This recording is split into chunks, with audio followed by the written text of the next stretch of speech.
Imagine walking into a city and finding it frozen mid-moment. Bowls still sitting where someone left them. Tools resting beside unfinished work. Rooms built with enough care and intention to last centuries, just standing there, empty. No signs of fire.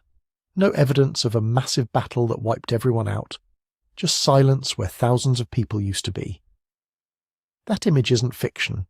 It's what archaeologists found when they began seriously excavating the ancient canyon settlements of the American Southwest. Cities that once held populations in the thousands, some of the most sophisticated urban centres anywhere in North America at the time, abandoned. And not slowly, not over centuries of gradual thinning. Within a single generation, around 1300 AD, the people were gone. That's the mystery we're going to dig into today, and it's one of the genuinely strange ones. Not strange because the evidence is thin. Strange because the evidence is rich and detailed, and it still doesn't give us a clean answer. We have the buildings, we have the pottery, we have the tree rings, the pollen samples, the human remains, the trade goods, the ceremonial objects. We have more physical evidence from these people than we have from entire civilizations that collapsed elsewhere in the world at the same time. And yet the central question, why an entire people would deliberately walk away from cities they had spent generations building. Cities carved into cliff faces and stacked 5 stories high. Cities that required extraordinary coordination and labour to construct. That question has never been fully settled. Here's what makes it so compelling. This wasn't a small outpost community. This wasn't a handful of families living in a remote valley. The Ancestral Pueblo people, which is what we call them today, had built something real. Dense, organised, architecturally complex urban centres in places like Chaco Canyon and Mesa Verde.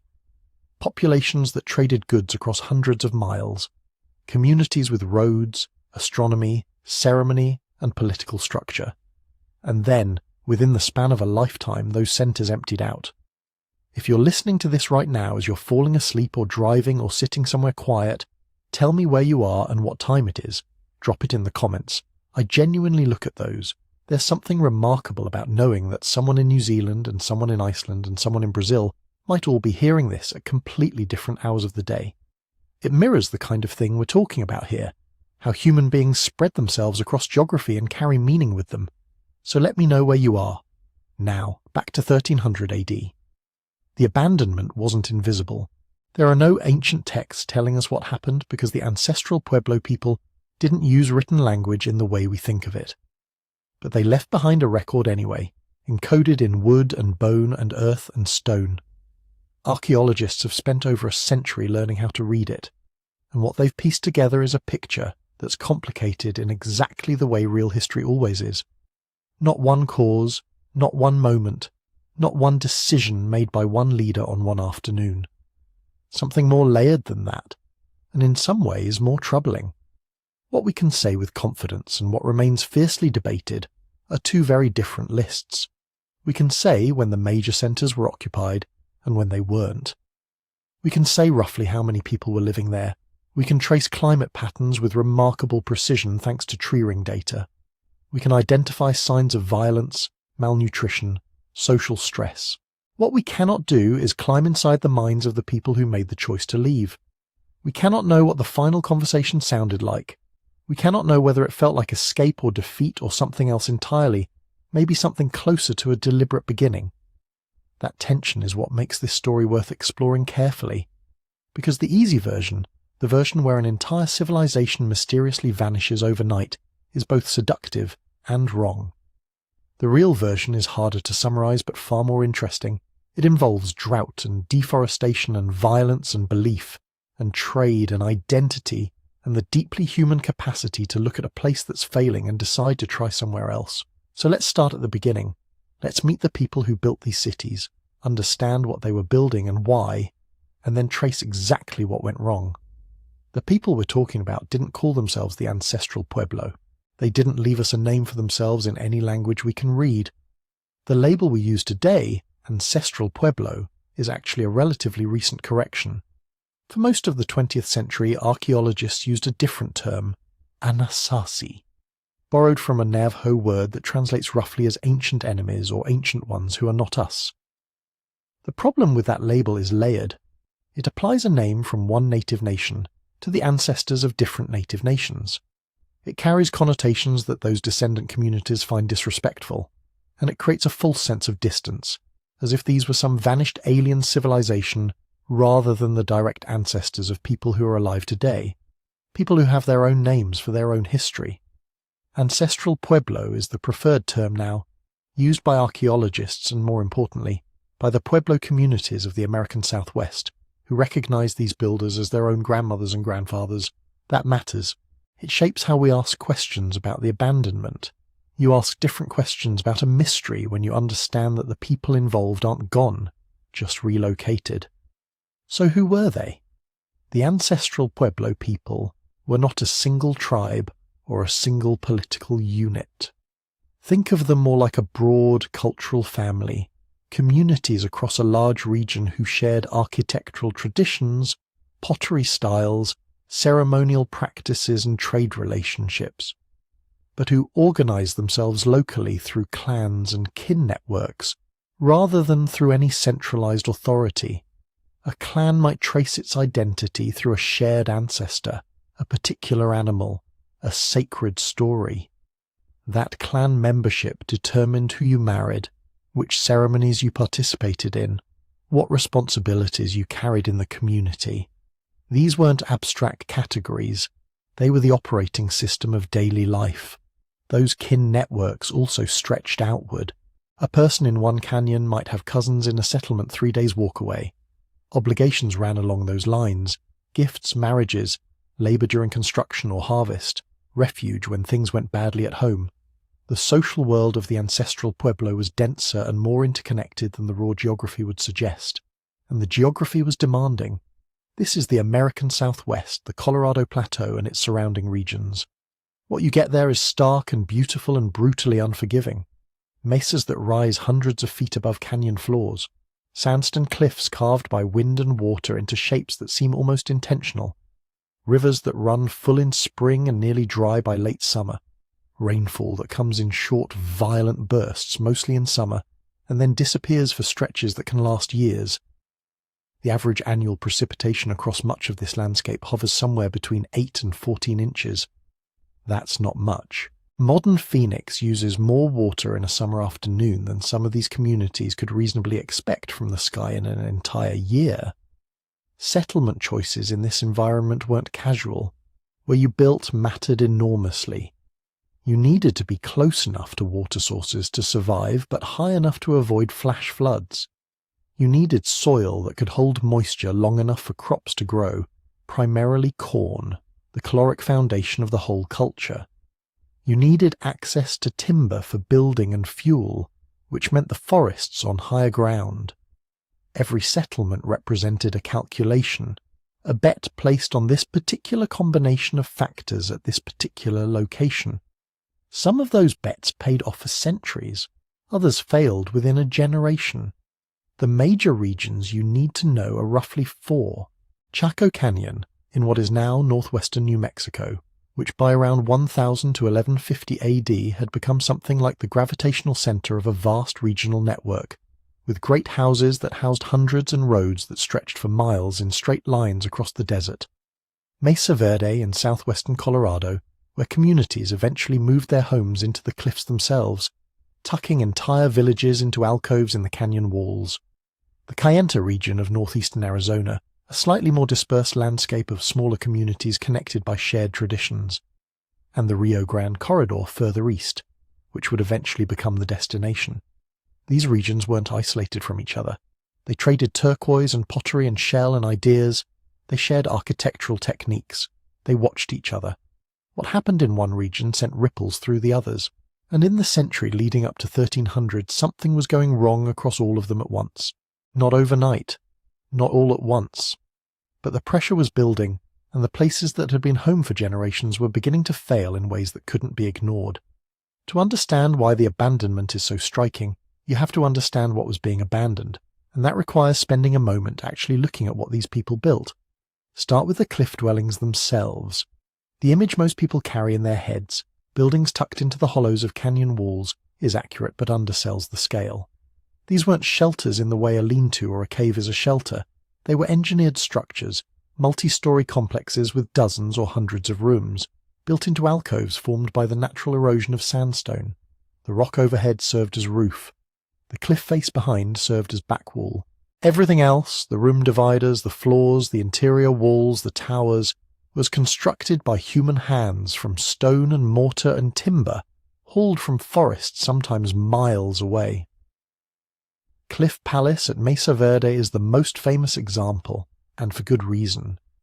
It contains roughly 150 rooms and around 23 kivas, the circular subterranean chambers that functioned as ceremonial spaces and possibly as social hubs for specific clan groups.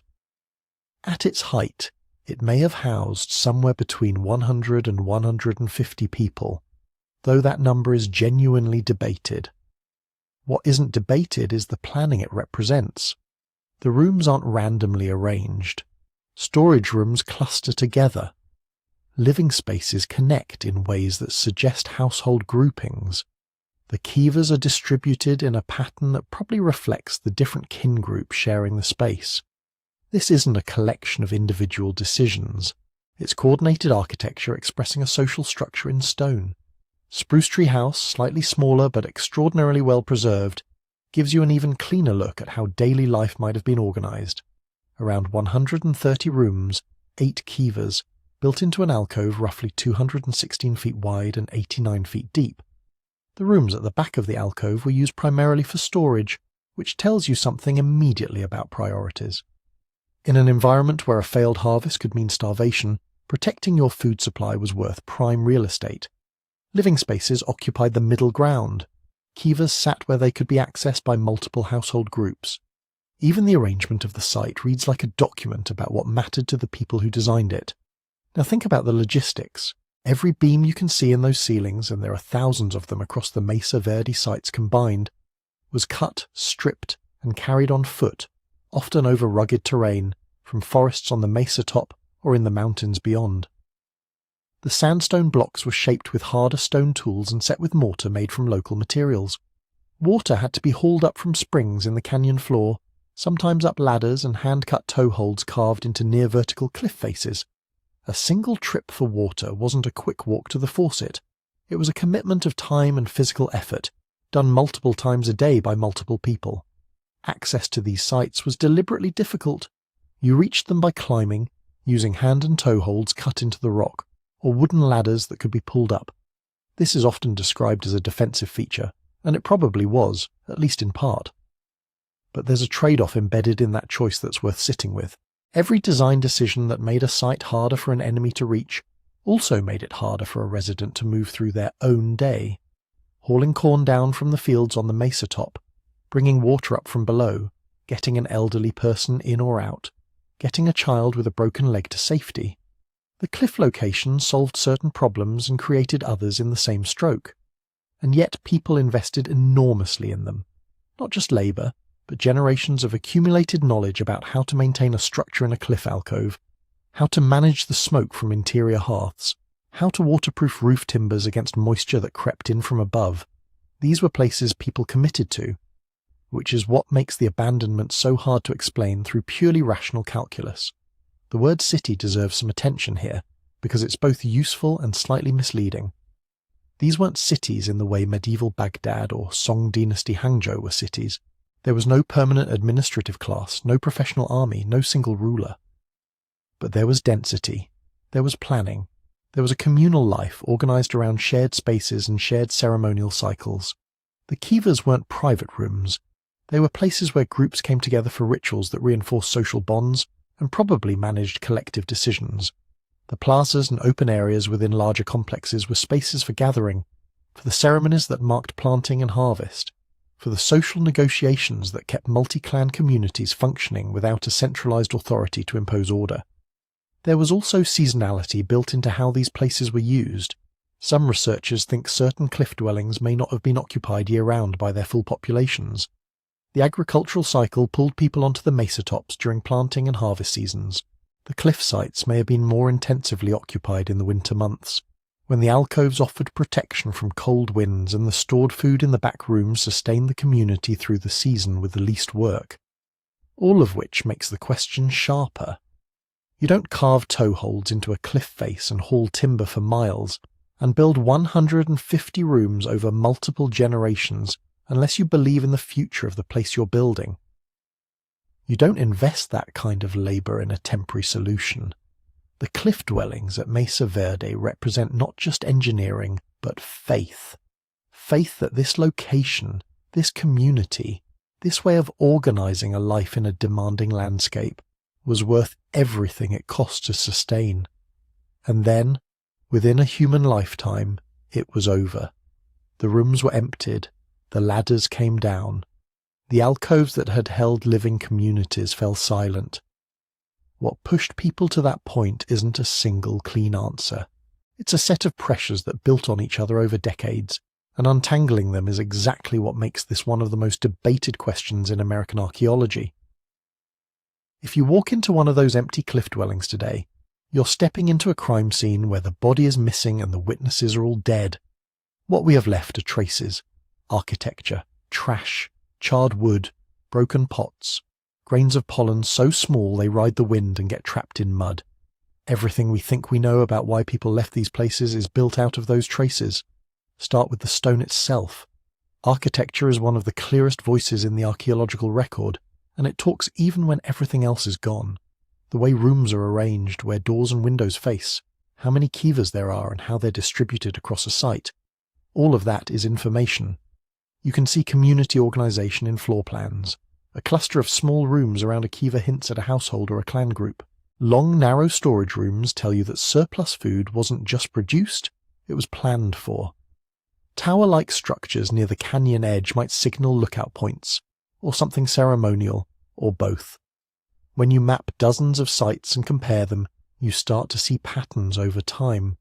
Villages that used to be spread out on the mesa tops become more compact. Kivas that used to be scattered become more tightly grouped, or are replaced by fewer, larger, great kivas. Entrances that used to be open to the landscape turn inward, toward enclosed plazas. None of that tells you exactly what anyone was thinking, but it does tell you that how they were living changed, and those changes cluster in time around the decades before the big abandonments. Ceramics add another layer.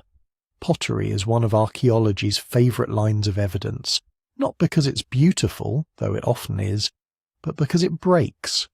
Constantly. Every time a jar shatters in a hearth or a bowl gets dropped in a courtyard, it leaves behind fragments that endure for centuries.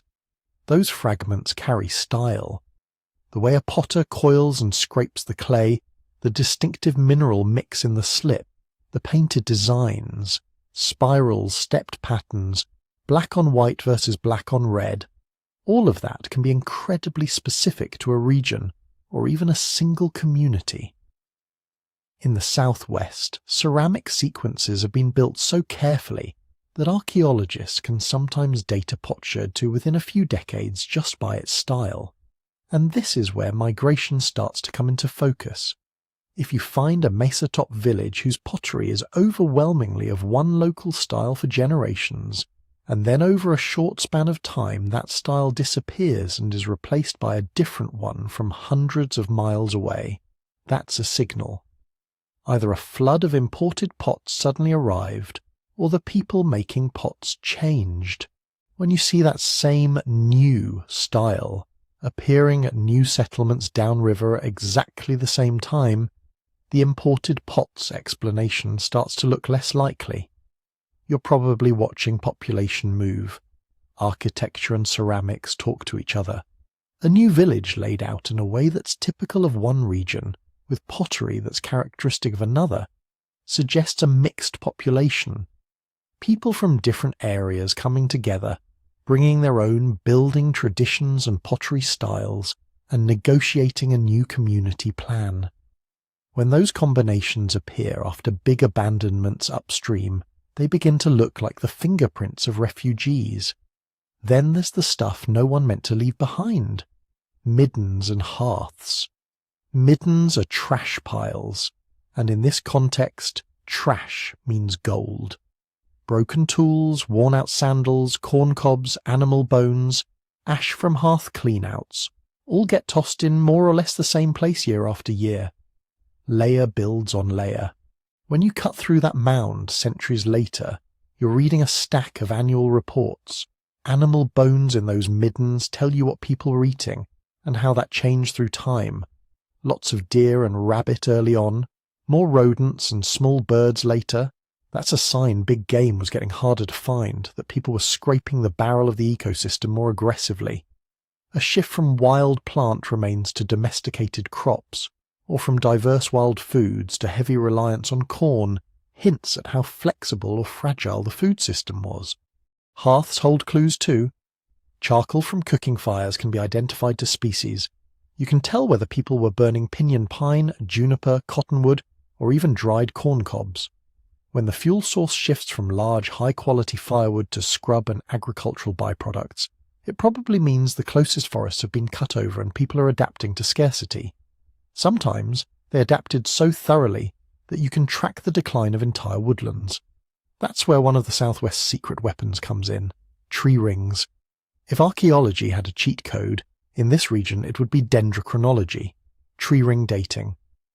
The high, dry plateaus of the Four Corners preserve wood beautifully. Those roof beams you see in cliff dwellings, many of them still have intact rings. Each ring is 1 year of growth.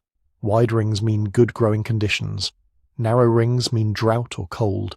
And because trees in the same region respond to climate in similar ways, their ring patterns can be matched and overlapped, creating a continuous calendar stretching back more than 2,000 years. That means two astonishing things are possible. First, you can often tell exactly when a particular beam was cut.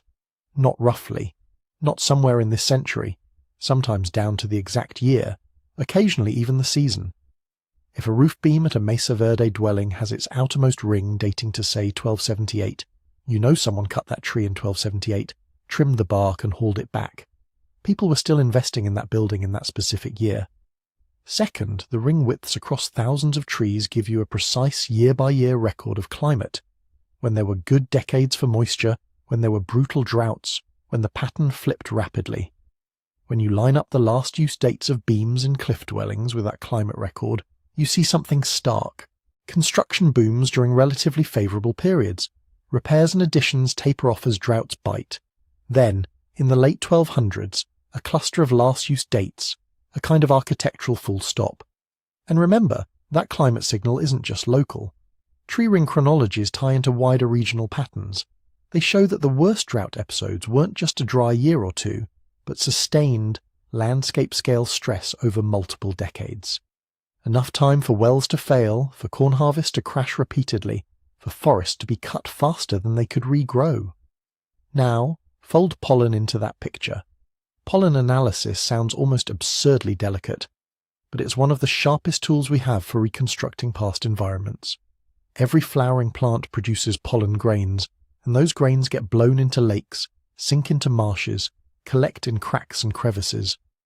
Over centuries they accumulate in stratified layers. Take a core of mud from a lake bed, slice it layer by layer, and you're reading a history of the plants that used to live in that watershed. In layers corresponding to the centuries before the big abandonment, you can see the fingerprints of agriculture spread. More corn pollen, more weedy species that thrive in disturbed fields, fewer pollen grains from mature woodland trees. In some places the signal of pinyon and juniper declines sharply, replaced by shrubs and grasses, a sign that fuel wood and building timber were being harvested faster than the ecosystem could recover. When those vegetation changes line up with tree ring evidence of drought, and with archaeological evidence of heavier dependence on stored corn, you start to see pressure building from multiple directions at once. Climate stress, deforestation, soil exhaustion. Migration leaves its own architectural ghosts. After the cliff dwellings and mesotop towns were emptied, new villages sprang up along rivers farther south and east. Some of those new settlements share very particular traits with the abandoned communities. Similar plaza and kiva layouts, similar arrangements of room blocks, similar orientations to the cardinal directions or to sacred landmarks on the horizon. In the Rio Grande Valley, you see the rise of large, plaza-focused pueblos, where the layout seems to echo, in a new form, the social organization implied by earlier sites. Kivas reappear in different guises, sometimes square instead of round, sometimes integrated differently into the village. Certain ceremonial features like alignments to solstice sunrise points or particular types of underground chambers show up again, suggesting that ritual life moved with people, even as it adapted. Ceramics reinforce that story. Pottery styles that were once distinctive to the Mesa Verde region begin to appear, in smaller percentages, in faraway pueblos, mingling with local styles. Conversely, entirely new decorative traditions emerge in the centuries after the abandonment, which may represent communities coalescing from multiple streams of migrants, each bringing their own iconography and blending it into something new. All of this sounds almost neatly plotted, but there are hard limits on how confidently any of these lines of evidence can speak. For one thing, silence is ambiguous. An absence of artifacts in a layer might mean people left. It might also mean their trash was moved, or later activities destroyed earlier deposits, or that no one has dug in exactly the right place yet. Looting, especially in the late 19th and early 20th centuries, ripped open rooms and kivas, removing pottery, tools, even human remains without documenting where they came from. Entire chapters of evidence were effectively torn out of the book before anyone tried to read it.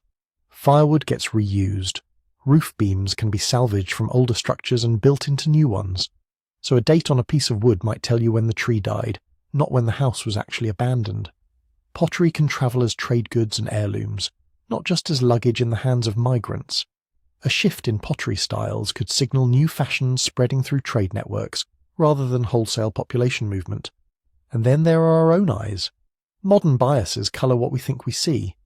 We live in a world of borders and nation-states, so it's easy to imagine migration as one big, sudden exodus, lines of refugees marching out of the cliffs one fateful year. That image is cinematic and emotionally powerful. It's also almost certainly wrong. When people say the Ancestral Pueblo vanished overnight, they're using a kind of storytelling shorthand. What the evidence really supports is a much messier timeline. Tree ring data and last use dates on beams suggest that many major cliff dwellings in the Mesa Verde region were no longer being maintained or repaired by the early 1280s, with occupation tapering off over perhaps a few decades. Some smaller sites were likely vacated earlier, some pockets may have hung on later. Across the broader four corners, the process of aggregating into larger centres and then abandoning them played out over something like 50 to 100 years.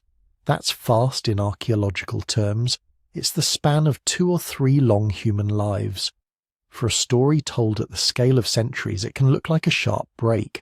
But for the people living it, it would have felt like a long, grinding series of hard choices. This field failing, that spring going dry, this year's harvest not quite enough. Another neighbouring village showing up to share a dwindling water source. So when we say overnight, what we often mean is, inside a single cultural horizon, a rapid reorganisation of where people lived and how they identified themselves, compressed into a few generations.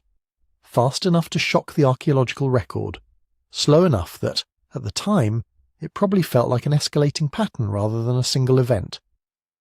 That's the tension that runs through this whole mystery. The traces we can measure with great precision, tree rings, pollen, ceramic sequences, architectural changes, are constantly pulling us toward neat narratives. But the gaps, the silences, the places where looters or erosion or simple chance have erased whole chapters, remind us that we're reconstructing lives out of fragments. Those fragments are still enough to show pressure building. Climate tightening the screws, forests thinning, animals disappearing from the middens, villages pulling in on themselves, building higher walls and deeper kivas, pottery styles and architectural plans hinting at movement, mixing, redefinition. The question is what it felt like from the inside in those last years before the ladders came down for the final time. Imagine waking up in one of those cliff dwellings in the late 1270s. The morning light would creep slowly into the alcove, hitting the plastered walls and the smoke-darkened rafters.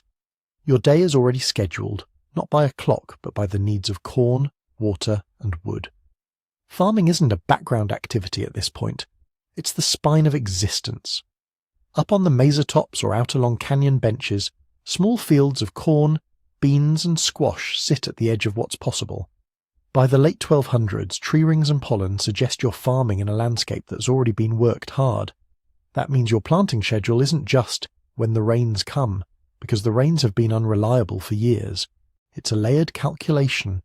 Snowpack from the last winter, how deeply the last few storms soaked the soil, the gossip from relatives upstream about springs running low. You plant in scattered patches to hedge your bets. Some fields catch runoff from slick rock. Others are tucked into sandy pockets where moisture lingers a little longer. You might stagger planting dates across weeks, so that if a dry spell hits one cohort of seedlings, others might squeak through. Farming has become a game of probability management. Storage is the other half of that game.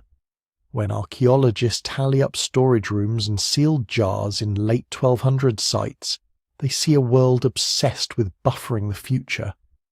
Tall, narrow rooms with thick plastered walls, subfloor bins, clay-lined pits, jars carefully tucked into corners, their mouths sealed with stone slabs and adobe. This isn't the storage of casual surplus.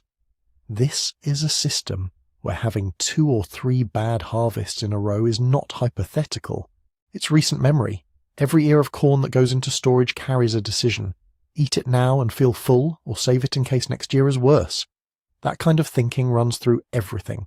How much wood you burn in winter, how much water you use on a dry day, whether you eat the last of the beans or keep them as seed. Risk is no longer a distant possibility. It's in the room with you. The bones in the middens hint at that risk. In earlier centuries, people here ate plenty of deer, rabbits, and medium-sized game. By the late 1200s at many sites, those decline. You see more small, fast, low-return animals, rodents, tiny birds, lizards. They're harder to catch and offer less meat, but they're what's left when larger animals have been hunted steadily in a shrinking habitat. Some researchers see that as a sign of real stress on the food system. Others caution that hunting strategies can shift for social or ritual reasons too. But in context, with drought, deforestation, and population aggregation, the pattern looks like a narrowing of options. Diet changes show up in more subtle ways too. Chemical analysis of human bones from this period suggests heavier reliance on maize than before. Corn was always important, but when your stable isotopes start screaming maize, maize, maize, it suggests fewer wild plant foods buffering the system. That's a more brittle diet. If one staple fails, you don't have as many backups. Architecture in the final decades reflects that tightening world. In many cliff dwellings and mesa-top towns, you see a burst of construction earlier in the 1200s, new room blocks, expanded plazas, additional kivas. But by the late 1270s and 1280s, the pattern shifts. Fewer new rooms, more repairs, walls patched and replastered multiple times, roof beams replaced or braced, corners shored up. It looks like people working hard to maintain what they have rather than expanding into new space. Even the style of building changes. Doorways get smaller and more controlled. Sightlines from plazas to the outside world get more restricted. Some sites show increased use of second-story access, internal ladders, and blocked-off earlier entrances. Archaeologists read that as a move toward defensibility, or at least toward greater control over who can go where and when. But here is where interpretation gets slippery. The same construction patterns that could signal fear of attack could also map onto changing ritual ideas, new concepts of privacy, or status differences inside the community. A thicker wall might mean fortification, or it might mean someone simply wanted better insulation in a colder phase. A blocked doorway could signify defense, or a shift in ritual pathways, reorienting how people were meant to move through ceremonial spaces. Population patterns add another layer of ambiguity. Across the four corners, there's strong evidence that in the decades before abandonment, people were clustering. Smaller hamlets and farmsteads on the mesas and inside canyons were often abandoned first, their residents moving into larger, more centralized communities, especially into impressive cliff dwellings and big mesa-top compounds. That clustering suggests multiple things at once. More people in one place means more hands to defend a village if needed, It means larger ceremonies, more complex rituals, wider marriage choices, stronger social ties. It also concentrates demand. More mouths drawing from the same springs, more fields drawing from the same catchment, more houses needing firewood from already depleted pinyon juniper stands. Some archaeologists see this aggregation as a classic late-stage move, people under stress pulling in together for mutual support. Others emphasize the opportunities it created for new forms of leadership, redistribution, and shared labor. A tightly packed village allows for communal storage and large-scale projects, terracing, check dams, irrigation or runoff management features that scattered households could never have managed alone. At the same time, not everyone was clustering. In some regions, there's evidence of dispersal, small groups peeling off from big centres to occupy marginal areas, short-lived farmsteads, or less defensible spots. These could be families trying one last time to make local lands work, or offshoots maintaining ties, but keeping some distance from crowded politics-heavy centres. Or they could be signals of people already leaving the region in stages, stepping-stone moves toward new homelands. Conflict hovers over all of this like a shadow that never quite resolves into a clear shape. There are sites with burned structures and indications that they were burned while still in use. Some kivas and room blocks show layers of ash, charred beams fallen in place, collapsed roofs that look less like controlled dismantling and more like sudden destruction. In a few cases, human remains are found in strange positions, unburied, mixed with rubble. Circumstances, some scholars argue, are consistent with violent events. You can also see changes in weaponry. Projectile points get smaller and more standardized in some areas, a shift that could reflect more intensive hunting or an increased emphasis on warfare and raiding. Defensive locations, those cliff alcoves with limited entry points, villages tucked behind narrow choke points, become more common late in the sequence. Yet every piece of conflict evidence is contested. A burned building might come from an accident, a ritual burning when a house was deliberately closed, or lightning strike. Unburied remains might be victims of disease, or people left behind in a hurried move, or casualties of interpersonal violence. Even fortified-looking layouts can be interpreted as status displays, ritual enclosures, or responses to non-human threats like predators. The written record that would resolve these questions, accounts of raids, alliances, feuds, doesn't exist for this place and time. Oral traditions among descendant Pueblo communities sometimes speak of warfare, of enemy outsiders, of migrations forced by danger. But collapsing those stories directly onto specific Mesa Verde sites is risky. They're living narratives shaped by centuries of retelling. What's clearer is the mood that archaeology hints at: uncertainty. Late 1200s households are operating on thinner margins. They're maintaining complex architecture while juggling erratic harvests. They're navigating more crowded social worlds while the ecological safety net frays. In that environment, the question, do we stay, is no longer hypothetical. Staying put has obvious advantages. These are ancestral places layered with meaning. Springs and seeps have stories tied to them. Kivas hold lineages and ceremonies rooted in that exact ground. Fields are known. Which patch holds soil longer, which slope frosts last in the spring, which corner catches the first summer rains. The rock itself is mapped by generations of experience. Tiny cues of cloud shape or wind direction that predict a storm. The subtle colour change in the cliff that tells you a seep is still flowing. Leaving would mean stepping into landscapes where those mental maps are weaker, where other communities already live, where your rights to use water, to plant fields, to build shrines, would have to be negotiated or claimed. So what would push a community past that tipping point? Archaeologists look for triggers, a particularly bad string of years in the tree ring record, a burn layer that lines up with a drought spike, a final burst of repair followed by silence in the architectural sequence. Maybe a neighbouring site fails, sending refugees into your village. Maybe a key spring runs dry, forcing people to haul water from farther away. Or a sequence of failed harvests pushes everyone into the red, eating more of the stored seed corn, cutting deeper into the reserves that were supposed to bridge the next year. Some models imagine a threshold effect. For a while, you can buffer the shocks with storage, by tightening belts, by expanding trade. But once too many subsystems are stressed at once, soils depleted, forests cut back, big game scarce, rainfall unreliable, the risk of total collapse rises. At that point, staying is no longer the conservative choice. It's a gamble against mounting odds. Others emphasize social factors. Leadership disputes, factionalism, or religious movements could have reframed leaving from a failure into a fulfillment of obligation. Ritual knowledge might have prescribed migration when certain signs appeared. Eclipses, comet appearances, drought sequences interpreted through sacred calendars. In that reading, the tipping point isn't just ecological crisis. It's a moment when cosmology, politics, and environment align to say, this cycle is finished. It's time to move. We can't hear the arguments that must have filled plazas and kivas in those years. Elders insisting that the rains would return as they always had. Younger people pointing to empty middens, dry springs, and burned-out forests. Families torn between loyalty to place and the pull of relatives already gone to new valleys. What we do see is the outcome in slow motion.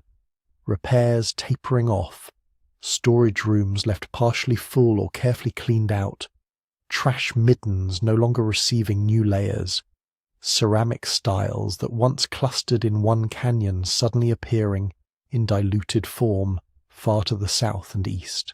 From our vantage point centuries later, it's tempting to frame those last years as a countdown to abandonment.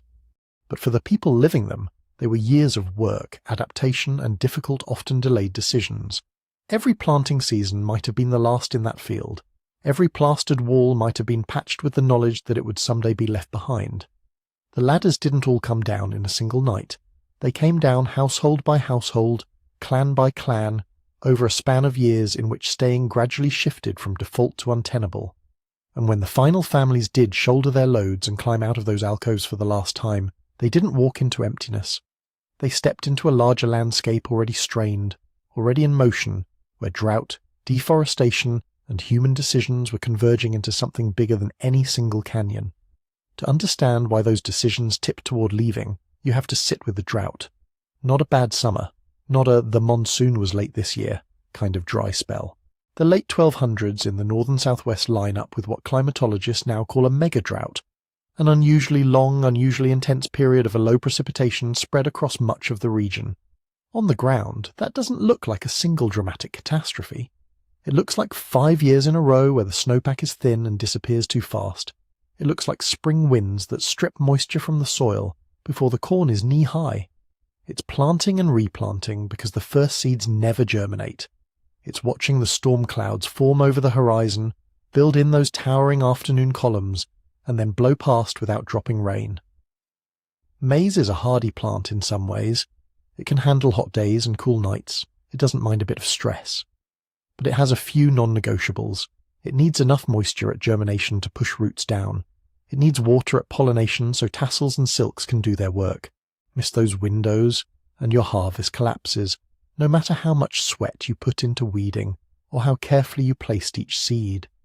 In a normal sequence of years, a bad season is buffered. You lean on storage. You rely more heavily on wild foods. You tighten social ties, trading with relatives in a valley that did better. But when the bad years come one after another, buffering turns into triage. The tree rings say those bad years stacked up. Each year, a conifer in the high country records how it felt about the climate in a thin band of wood. Plenty of moisture and a decent growing season, and the ring is wide. Drought, and it shrinks to a tight, dark line. Dendrochronologists, scientists who read those rings like ledgers, have built huge regional databases of old trees and archaeological timbers. When they lay them side by side, the late 1200s jump out as a cluster of narrow rings stretched over decades. punctuated by the occasional brief recovery that never quite resets the system. Those same patterns echo in other records too. In lake beds, layers of mud settle year after year. During wet periods, the sediment looks one way. In dry periods, it shifts. Different grain sizes, different pollen, different chemistry. Cores pulled from lakes in Colorado, New Mexico, and Arizona show signs of reduced water levels and altered vegetation communities right when ancestral Pueblo towns are struggling. Even stalagmites and caves, growing drip by drip over centuries, lock in clues. Their oxygen isotopes respond to changes in rainfall. When researchers analyze them, they find evidence of sustained dryness overlapping with the final occupation of Mesa Verde and neighboring regions. None of these independent lines of evidence is perfect on its own. Together they paint a consistent picture. The people of those cliff dwellings were living through a brutal dry spell, on top of decades of already uneven rainfall. For a farming household, a mega-drought is not one story. It's a sequence. First year, the corn comes in light. Cobs are small, some kernels don't fill out. You dip a little deeper into the storage jars than you'd planned. You tell yourself you've seen worse. Second year, late frosts nip the early plants. That promising June storm doesn't materialize. By harvest time, you're measuring out rations, calculating how thin you can slice the winter. You still hold back seed, but you're arguing at the hearth about how much. Third year, the seed you saved is less than ideal. Maybe it came from stressed plants. Maybe you had to mix in grain you'd rather have eaten. The yield drops again. Now you're not just eating through surplus, you're eroding the core stock that future harvests depend on. Every pot of corn you cook is also a vote about whether your children will have enough seed to plant next spring. That's where child survival rates become brutally sensitive to climate. Infants and small children are the first to feel the crunch. A slightly smaller adult portion can be managed. A missed meal for a toddler hits much harder. When archaeologists look at skeletal remains from drought-associated sequences in the southwest, not just at Mesa Verde but across the broader region, they often see increased signs of nutritional stress, enamel defects on teeth, growth interruptions, higher frequencies of childhood mortality. These aren't numbers carved in stone. Sample sizes are small and interpretations are debated. But layered with the climate record, they suggest that dry years translate directly into lost children. And it's not just food. Drought also means springs that once ran all year start going intermittent. Pools that normally linger into late summer dry by midsummer. Water quality declines as flow rates drop. More pathogens, more sediment, more concentration of whatever else is upstream. Hauling water farther, more often, in hotter conditions while eating less is a recipe for exhaustion and illness. A child surviving a bout of diarrhea in a wet year might not make it through in a drought year. All of that is happening while your food system is more maize-heavy than ever. The isotopes in late 1200 skeletons say that many communities are leaning harder on corn and less on the diverse mix of wild seeds, tubers and greens that had buffered earlier centuries. Maize is fantastically productive when conditions cooperate. It's unforgiving when they don't. In a mega-drought, that dependence becomes a liability. If your main staple is sensitive to moisture and moisture fails, there aren't enough backups to go around. The striking thing is that we can align climate and occupation histories pretty precisely. Many of the big Mesa Verde sites, Cliff Palace, Spruce Tree House, Longhouse, see their final use right in the teeth of a severe dry interval in the late 1270s and 1280s. Timber dates cluster before that. Then new construction stops. Trash deposition wanes. By the time the climate record suggests a slight easing, those places are already empty. It's tempting to draw a straight arrow. Drought hits, people leave. But the map complicates that simple line. Some areas hit hard by the same regional drought weren't abandoned. Parts of the Rio Grande Valley and certain stretches of the Little Colorado and Zuni regions show continuous occupation across the late 1200s into the 1300s. People there also experienced low precipitation and erratic rainfall, but their villages didn't empty out in the same way. Meanwhile, other high, marginal zones comparable to Mesa Verde had already been losing population before the very worst drought years arrived. In Chaco Canyon, major great houses were being modified, repurposed or partially abandoned as early as the mid-1100s, well before the final Mesa Verde exodus. In other words, climate is one actor on the stage, but it walks in and out of scenes that were already in motion. Local resilience mattered. A village anchored near a reliable river or big spring, one fed by distant snowpack or deep aquifers, might ride out the same dry spell that devastated rain-fed upland farms. A community with access to multiple ecological zones, low floodplains, mid-slope fields, high pastures, had more options to shuffle around risk. Political and ritual ties mattered too. Places plugged into strong exchange networks could import food or people in bad years, spreading the impact. Others, more isolated or already strained by internal conflict, might break faster.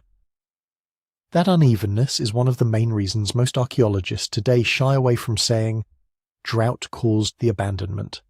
Climate provided the stress test. How different communities fared under that test depended on local geology, soils, social organisation, earlier history and plain luck. But even where drought wasn't a death sentence, it was a force multiplier. Take soil, for example. Fields that had produced for generations did so in part because people invested in them, building check dams, terraces, contour rows to slow runoff and store water in place. Under normal conditions, those features smooth out the ups and downs of yearly rainfall. Under prolonged drought, they're working with less and less to begin with. A single midsummer cloudburst on parched ground can tear out years of labour in an afternoon, flushing precious topsoil down the canyon. One bad storm in a dry year can destroy the very infrastructure meant to protect you. Forest use is another multiplier. By the late 1200s, the pinyon juniper woodlands around big villages had been cut for fuel, construction, and cooking for generations. In a wet cycle, those forests regrow slowly. In a drought, regeneration stalls. People have to walk farther for wood, which eats into time and calories that could have gone to fields, repairs, or ritual obligations. A household already on the edge nutritionally can't easily absorb that extra burden. And then there's conflict. In a landscape of marginal surplus, raiding suddenly makes more sense to desperate neighbours and small groups on the move.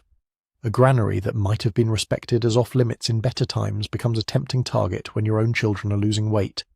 Episodes of violence that might once have been isolated flashpoints can start to chain together when there's no slack in the system. The archaeological traces of burned rooms, hurried abandonments, and unburied bodies become more plausible against a backdrop of tight resources and failing harvests. Even social tensions intensify. Leadership that was tolerated when bellies were full becomes suspect when decisions don't produce rain.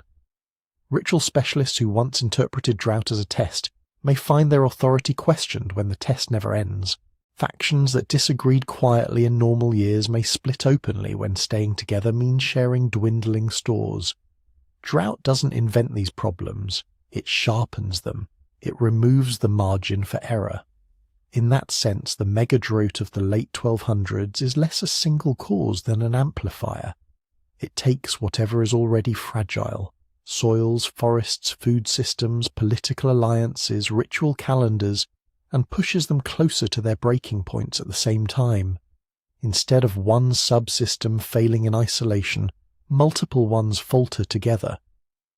When you look at the timing of abandonment through that lens, a different picture emerges. It's not drought versus conflict, or climate versus religion, as competing explanations. It's drought as the backdrop that makes conflict more likely, religion more urgent, social upheaval more appealing, and migration more thinkable. By the time the last families at Mesa Verde were debating whether to stay, the rains had become something more than just weather. They were a verdict, a commentary on the existing way of life. Each failed storm wasn't just a missed opportunity for moisture. It was another data point in a growing argument that this place, however sacred and storied, might no longer be inhabitable in the way their grandparents had known. And yet people didn't simply surrender to the sky. They adjusted. They built new terraces, tried new planting patterns, experimented with different field locations, leaned harder on social networks and ceremony. They squeezed every drop of adaptability from a system that had already carried them through centuries of variable climate. The question becomes, where do you go when all of that still isn't enough? To answer that, you have to look down at the ground itself, at the fields, the forests, and the thin ribbon of usable soil that was quietly eroding under their feet. Start with the soil, because in the northern southwest soil is destiny. The mesas and canyons where many ancestral Pueblo towns sit are not Iowa. They're thin skins of weathered rock and wind-blown dust draped over sandstone and shale. In some places you get a pocket of deep, loamy earth in a swale that catches runoff. In others, you're planting in a few inches of sandy sediment perched above bedrock, hoping your check dams will slow the water just long enough for roots to chase it down. Early farmers were careful with those pockets. We see it in the archaeology. People favoured certain slopes, certain exposures, certain benches again and again across centuries. They built small stone alignments to trap silt. They left intrusive rock in place to break the wind and shade the ground. They planted where the land could forgive mistakes. But there are only so many forgiving places. As populations grew through the thousands and 1100s, more mouths meant more fields. The best patches were already taken, so households started pushing into marginal soils, thinner, rockier, riskier. You can make those fields work, especially in a run of decent years. Manure helps. Letting a plot lie fallow helps. Careful terracing and contouring help. But every time you scrape away one more stone to make room for a planting hole, you're also exposing a bit more surface to the wind and to the sudden violence of summer storms. Think about what happens over generations. A new household clears a patch on a gentle slope. They build low stone walls to slow runoff. The first few years are good. Fresh soil, decent moisture, thick stands of corn and beans. They harvest, they weed, they walk those fields every day. The soil is living. Microorganisms, insects, organic matter building up from roots and leaf litter. But farming is extraction. You're pulling nitrogen, phosphorus, and other nutrients out of that soil every season, loading them into grain, into bodies, into the ash from cooking fires. Some of it cycles back when you spread waste and ash on the fields. Some of it doesn't. If fallowing cycles are short because population pressure is high, the land doesn't have time to recover. Then add erosion. In a semi-arid environment, a lot of your annual water comes in bursts, summer thunderstorms that can dump huge amounts in an hour and then vanish. If the ground is covered in plants, those roots and stems slow the flow, water infiltrates, fine sediments settle in place. If the ground is bare because your crops failed, or you had to overweed to fight pests, the same storm turns into a scouring sheet. Topsoil peels off and heads downhill. The darker, richer fraction of the soil, the part with the most organic matter, goes first. Over decades, the field literally lowers itself. The stones that were once below the surface end up on top.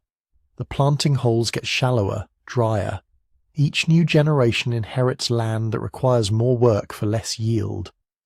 We can see traces of this in some upland farming areas near the big cliff dwellings. Deeply incised gullies cut through what would once have been more gently sloping ground.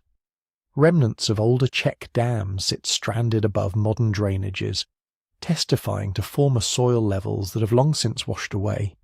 In some places, ancient agricultural terraces are now so thin that even with modern water they struggle to support dense vegetation. Something was taken out and not fully returned. Now pair that with forest use. Those stone cities weren't conjured from nothing. Every beam in a roof, every post in a kiva, every ladder, every drying rack came from somewhere. The main building timbers at Mesa Verde and similar sites are mostly conifer, ponderosa pine, Douglas fir, spruce, cut from higher elevation forests. Those are big, slow-growing trees. You don't replace a mature beam in a human lifetime. Fuelwood is different. For daily cooking and heating, people leaned heavily on pinyon pine and juniper in the surrounding woodlands. Those trees grow closer to the settlements and regrow faster than high country conifers, but faster here still means decades, not years. Archaeologists have mapped out how this demand likely rippled across the landscape. Close to the big centres, the easiest wood was cut first. Over time, people had to walk farther and farther to gather the same amount. Ethnographic analogy from later Pueblo communities suggests fuel gathering could consume a significant slice of a household's labour, especially in winter. Were the mesas around Mesa Verde actually deforested in the modern sense? That's debated. Some studies of ancient pollen and charcoal suggest a decline in local woodlands near major sites by the late 1200s. Others argue that regional forests remained patchy but present, and that people were probably very aware of the need to manage them.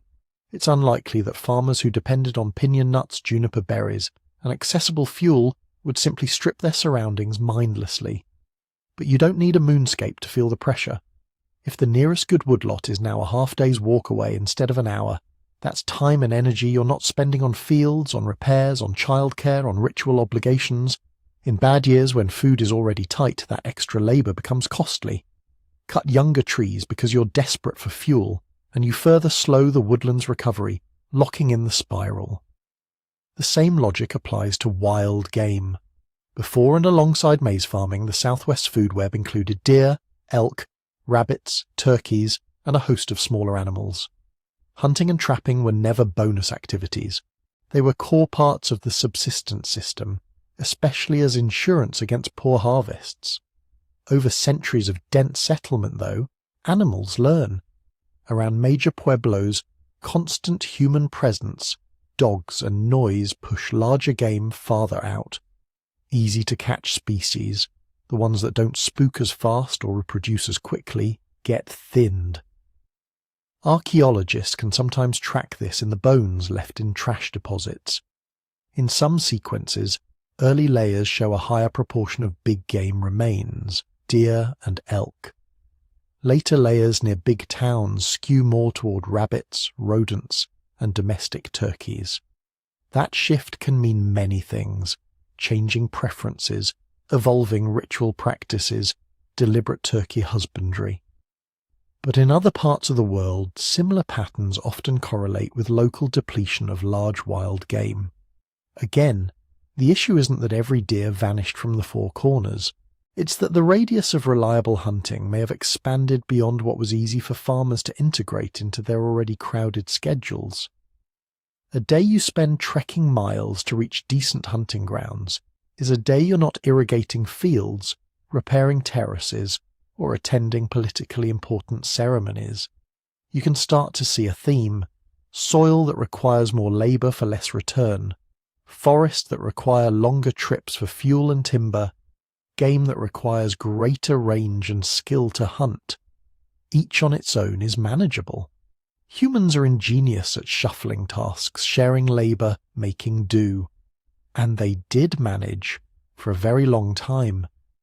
There's good evidence that ancestral Pueblo communities didn't wait passively for problems to arrive.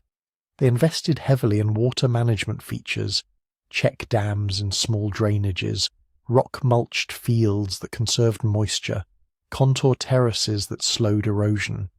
They likely rotated fields and fallows, shifted plots upslope or downslope as conditions changed, and diversified plantings, mixing maize with beans and squash to spread risk and replenish soil nitrogen. Wood use shows signs of adaptation too. At some sites, archaeologists find an increasing proportion of smaller diameter beams and reused timbers in later construction phases, suggesting people were conserving large trees, scavenging abandoned structures, and making do with what was available rather than cutting fresh old growth indiscriminately. Even hunting patterns can reflect conscious management. Emphasis on turkeys, which can be penned and fed household scraps and maize, may have been a way to convert plant calories into animal protein, without relying entirely on wild populations. Careful harvesting of rabbits and other small game, following seasonal and ritual rules, can sustain local populations for long periods. In other words, resource management wasn't an afterthought. It was built into the culture. Ritual calendars tied to planting and hunting seasons, clan responsibilities for certain shrines or springs, taboos about when and where to cut particular trees. These are all ways societies encode conservation without calling it that. When anthropologists look at later Pueblo traditions, they see layers of rules and stories that, among other things, keep people from using critical resources. So why would such a system reach its limits? Partly because even the best management assumes a certain range of conditions. Terraces are designed for storms of a certain intensity. forestry growth rates are tuned to rainfall cycles of a certain frequency. Game reproduction depends on vegetation that depends on roughly predictable moisture. If climate shifts outside those bounds, if droughts are longer, or storm events more erosive, then the engineering that once stabilized the landscape can start to fail. Imagine a check dam built to catch runoff from ordinary thunderstorms. It works beautifully, trapping silt, deepening soil behind it, turning a narrow wash into a productive strip. Then you get a sequence of years where the small, soaking rains mostly don't come, and the few storms that do arrive unleash torrents on bone-dry ground. The dam gets overtopped, undercut, ripped out. The soil it had trapped is swept away in a single evening. Now your field is not just unproductive, it's physically gone. Scale that up across a whole community's infrastructure during a mega-drought, and even decades of careful investment can be undone quickly. Population density amplifies all of this. On a lightly settled landscape, when one set of fields fails or a woodland is overcut, a family can shift to another valley, another bench, another spring. There's slack. By the late 1200s in the northern San Juan region, that slack was reduced. You have multiple large villages, hundreds or thousands of people, all drawing from overlapping catchments of soil, forest and game. The best lands close to water are already intensively used. The marginal lands are already claimed and modified. When drought tightens its grip on such a system, there are fewer blank spaces on the map to absorb displaced households. Moving 10 miles might just put you into another community's strained orbit. Negotiating access becomes a political act, not just a practical one. So environmental strain doesn't sit off to the side of the drought story. It interlocks with it. Dry years make soil thinner and more vulnerable to erosion. Thinner soil makes each dry year hit harder. Drought slows forest regrowth. Slow regrowth makes each winter's fuel needs more burdensome. Reduced vegetation stresses game populations. Stressed game makes hunting a riskier hedge against crop failure. In a landscape full of people, these feedback loops tighten. Think of the late 1200s not as a single tipping point, but as the period when a lot of these curves, soil depletion, forest distance, game scarcity, infrastructure failure, were bending upward together. Resource management strategies that had worked for centuries were suddenly less effective, not because anyone forgot how to build a terrace or observe a ritual, but because the background conditions had shifted. Living in that world, the signs would show up in small, personal ways. A planting hole that used to stay moist a week now dries in 3 days. A familiar wood-gathering route no longer yields enough, even if you walk it to the end. The place your grandparents hunted deer now mostly offers rabbits and stories. Repairs to terraces wash out again and again, no matter how carefully you rebuild. None of those alone tells you it's time to leave your city, but together, and stacked on top of years of thin harvests, they start to whisper that the land itself is giving you a verdict. Not that the world is ending, but that this particular balance, this combination of people, fields, forests and game, is stretched past what it can sustain. Under those conditions, the value of staying put changes. Fortifying your village, tightening social rules, doubling down on ritual may help for a while. They also signal something else, that life on that cliff edge has entered a new, more anxious phase, where fear and protection begin to shape daily decisions as much as hope and tradition. Which is where we turn next. If the land feels less forgiving, people start looking sideways at each other more often. Archaeologists see hints of that shift in the northern San Juan during the 1200s, and this is where the story gets both gripping and uncomfortable. Because mixed in with check dams and terraces and carefully laid out plazas, we also find evidence that people were worried about more than just the weather. Start with the most visceral evidence. Bones. At some late 13th century sites, human remains show clear signs of trauma. Skulls with healed fractures from earlier blows. Unhealed fractures, crushed faces, broken arms, shattered ribs that look like the result of blunt force impacts or projectiles. Cut marks on bones in places that aren't about ordinary butchering, across the upper arms, around joints, on vertebrae. In a few infamous sites, bones are broken and burned in ways that some researchers interpret as evidence of massacres, even cannibalism. Layer onto that burned architecture, entire room blocks charred, Roofs collapsed while on fire, storage rooms that went up with their contents still inside. Sometimes burned structures contain scattered human remains that don't look like formal burials. Someone died there. Someone torched the place. The fire got hot enough to bake the adobe plaster and warp the stone. Then there are the sites themselves, where they sit on the land. Earlier villages in the region often cluster along streams or on open terraces with easy access to fields and water. By the late 1200s, you start seeing more settlements tucked on narrow mesa promontories, ringed by cliffs or jammed into alcoves high in canyon walls. The great cliff dwellings at Mesa Verde, the compact pueblos perched on steep ridges, the sites that look out across deep gorges with only one or two viable approaches, these have long been read as defensive. Put those three together, traumatized bones, burned villages, cliff-hugging towns, and you can see why a lot of early scholarship framed the end of the Mesa Verde world as a story of war. Raiding bands, massacres, communities under siege, a once peaceful people turning on one another as drought tightened its grip. But each of those lines of evidence comes with caveats, and how we talk about them matters. Human remains with trauma absolutely demonstrate that violence occurred. The question is scale, frequency, and meaning. A broken skull can come from a club, a fall, or a rock fall in a collapsed kiva. Cut marks can be about post-mortem body handling, which in many cultures is ritual, not murder. Bones burned in a structure fire might have been inside when a house was deliberately burned as part of abandonment, not as part of an attack. Some sites do seem particularly grim. At a few, there are enough individuals with perimortem trauma, injuries at or near the time of death, to suggest single violent episodes involving multiple victims. But even these are debated. Are they massacres, executions, retaliatory killings, or something wrapped in ritual that doesn't fit neatly into modern categories? Burned pueblos don't automatically equal enemy attack either. In many parts of the world, people burn their own houses when they leave them, to cleanse, to close a chapter, to keep pests and scavengers out. Intentional burning during planned abandonment can leave very similar archaeological signatures to burning during conflict. The pattern matters.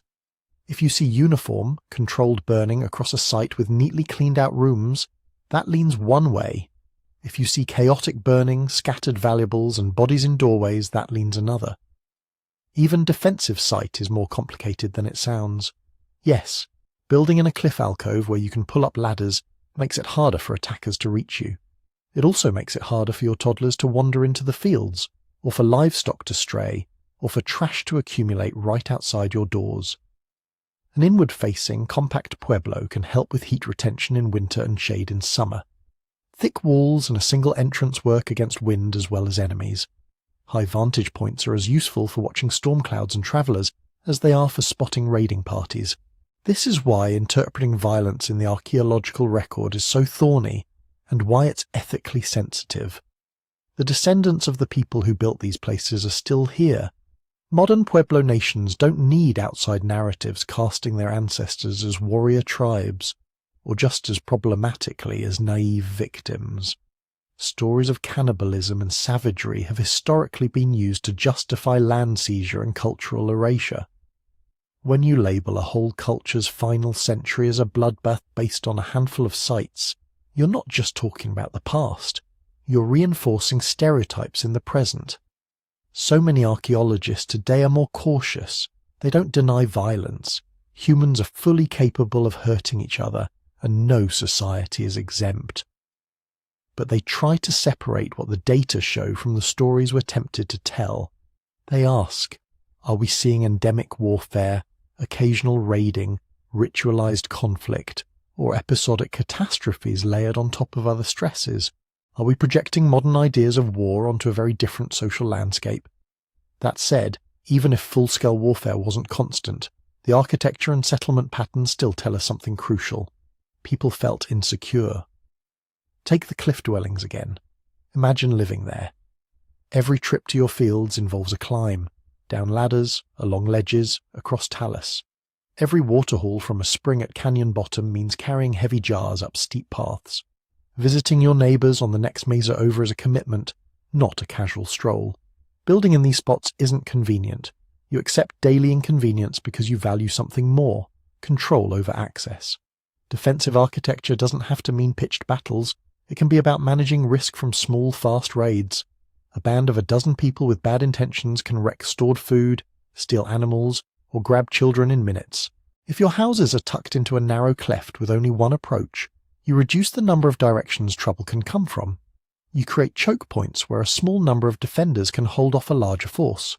You increase the odds that anyone approaching is seen, heard, vetted. There's also a social signalling side to this.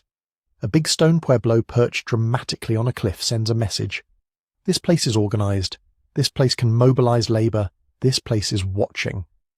In a landscape where groups are negotiating access to water, to hunting grounds, to sacred sites, that kind of statement matters. Being visibly defensible can deter conflict by making it clear that you're not an easy target, and that you have friends.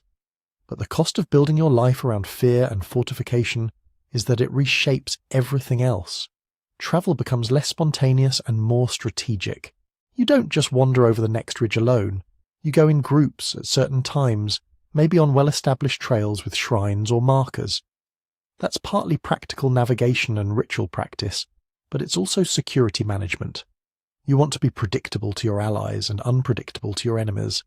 Trade, which once might have been a relatively open-ended web of exchanges, turquoise moving one way, shells another, stories and marriage partners flowing along with them, tightens. If you're worried about raids, you may restrict who from your community is allowed to travel, or which outsiders can sleep inside your walls. Long-distance trade partners might still visit, but maybe under more formalised protections, specific times in the ritual calendar, specific hosts, specific obligations. The flow of goods can continue while the flow of people narrows. Even fieldwork and water access need new choreography. Fields near your village are one thing. Outlying plots, the ones on marginal soils that people pushed into in the last section, are another. Working those may now require watchfulness. Someone keeping an eye on the horizon, kids kept closer, perhaps tools cached so you can flee quickly. Springs and seeps that were once shared gathering spots become more fraught. Who else might show up? Are they kin, trading partners, rivals, refugees? In this kind of world, risk is unevenly distributed. Young men sent on hunting or trading trips shoulder one kind of danger. Women hauling water or tending fields shoulder another. Elders who can't move as easily may be more vulnerable during any sudden crisis. Communities might respond by creating new roles: scouts, guards, ritual specialists whose job is to maintain relations with neighbouring groups so that everyone has fewer reasons to fight. All of that, fortified sites, anxious travel, guarded springs, can emerge even in a setting where actual physical clashes are relatively infrequent. It's the perception of risk, not just the number of violent incidents, that drives behaviour.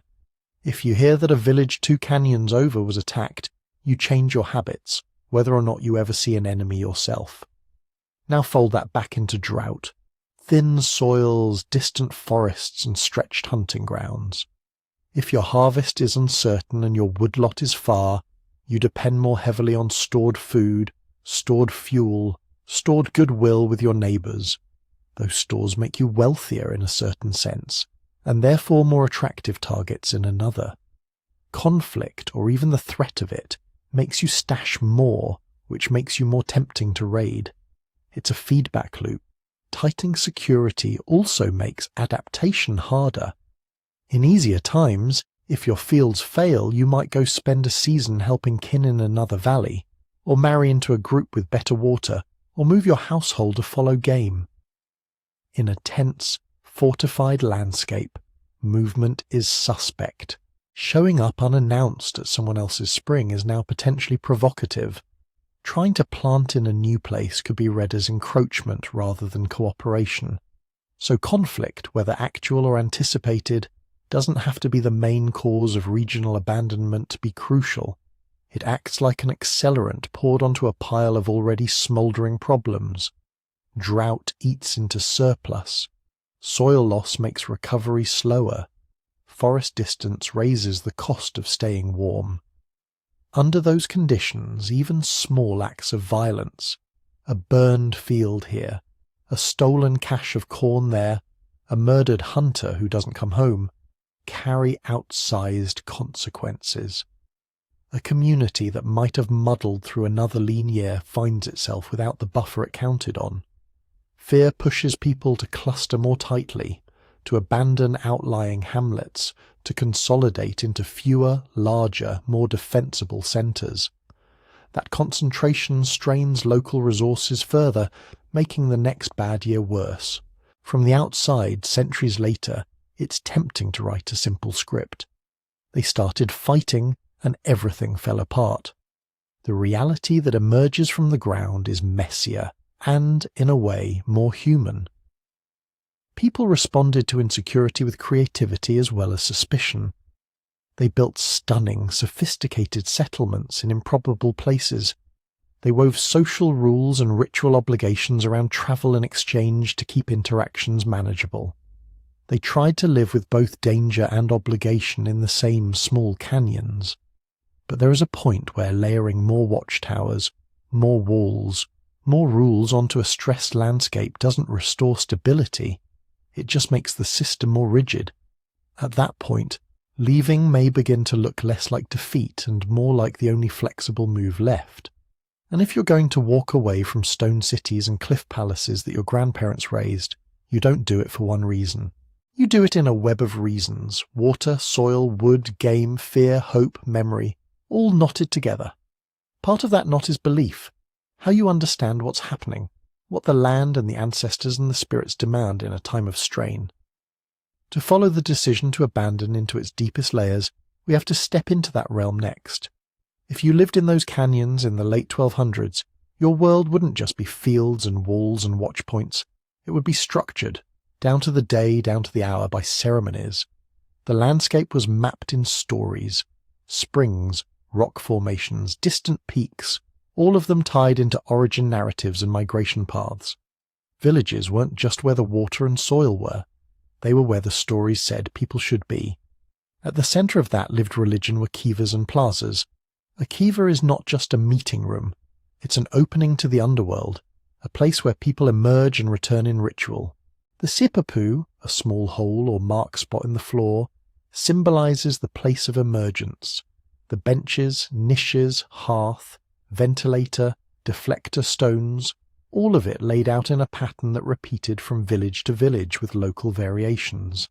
In the big canyon pueblos, you didn't just have one kiva, you had many. Small, family-scale kivas, and then great kivas, massive, often isolated circular structures big enough for large gatherings. These weren't casual add-ons. Excavating and lining a kiva, roofing it with heavy beams, keeping it maintained, took serious labour and coordination. You build that because you need it. And the plazas, the open courtyards framed by room blocks, were stages for group life. Dances, feasts, markets, diplomatic visits, initiation ceremonies, public parts of rites that also had secret components inside kivas. The year turned not by a wall calendar, but by what was happening in those spaces: planting dances, solstice observances, dedications, rites of rain and fertility.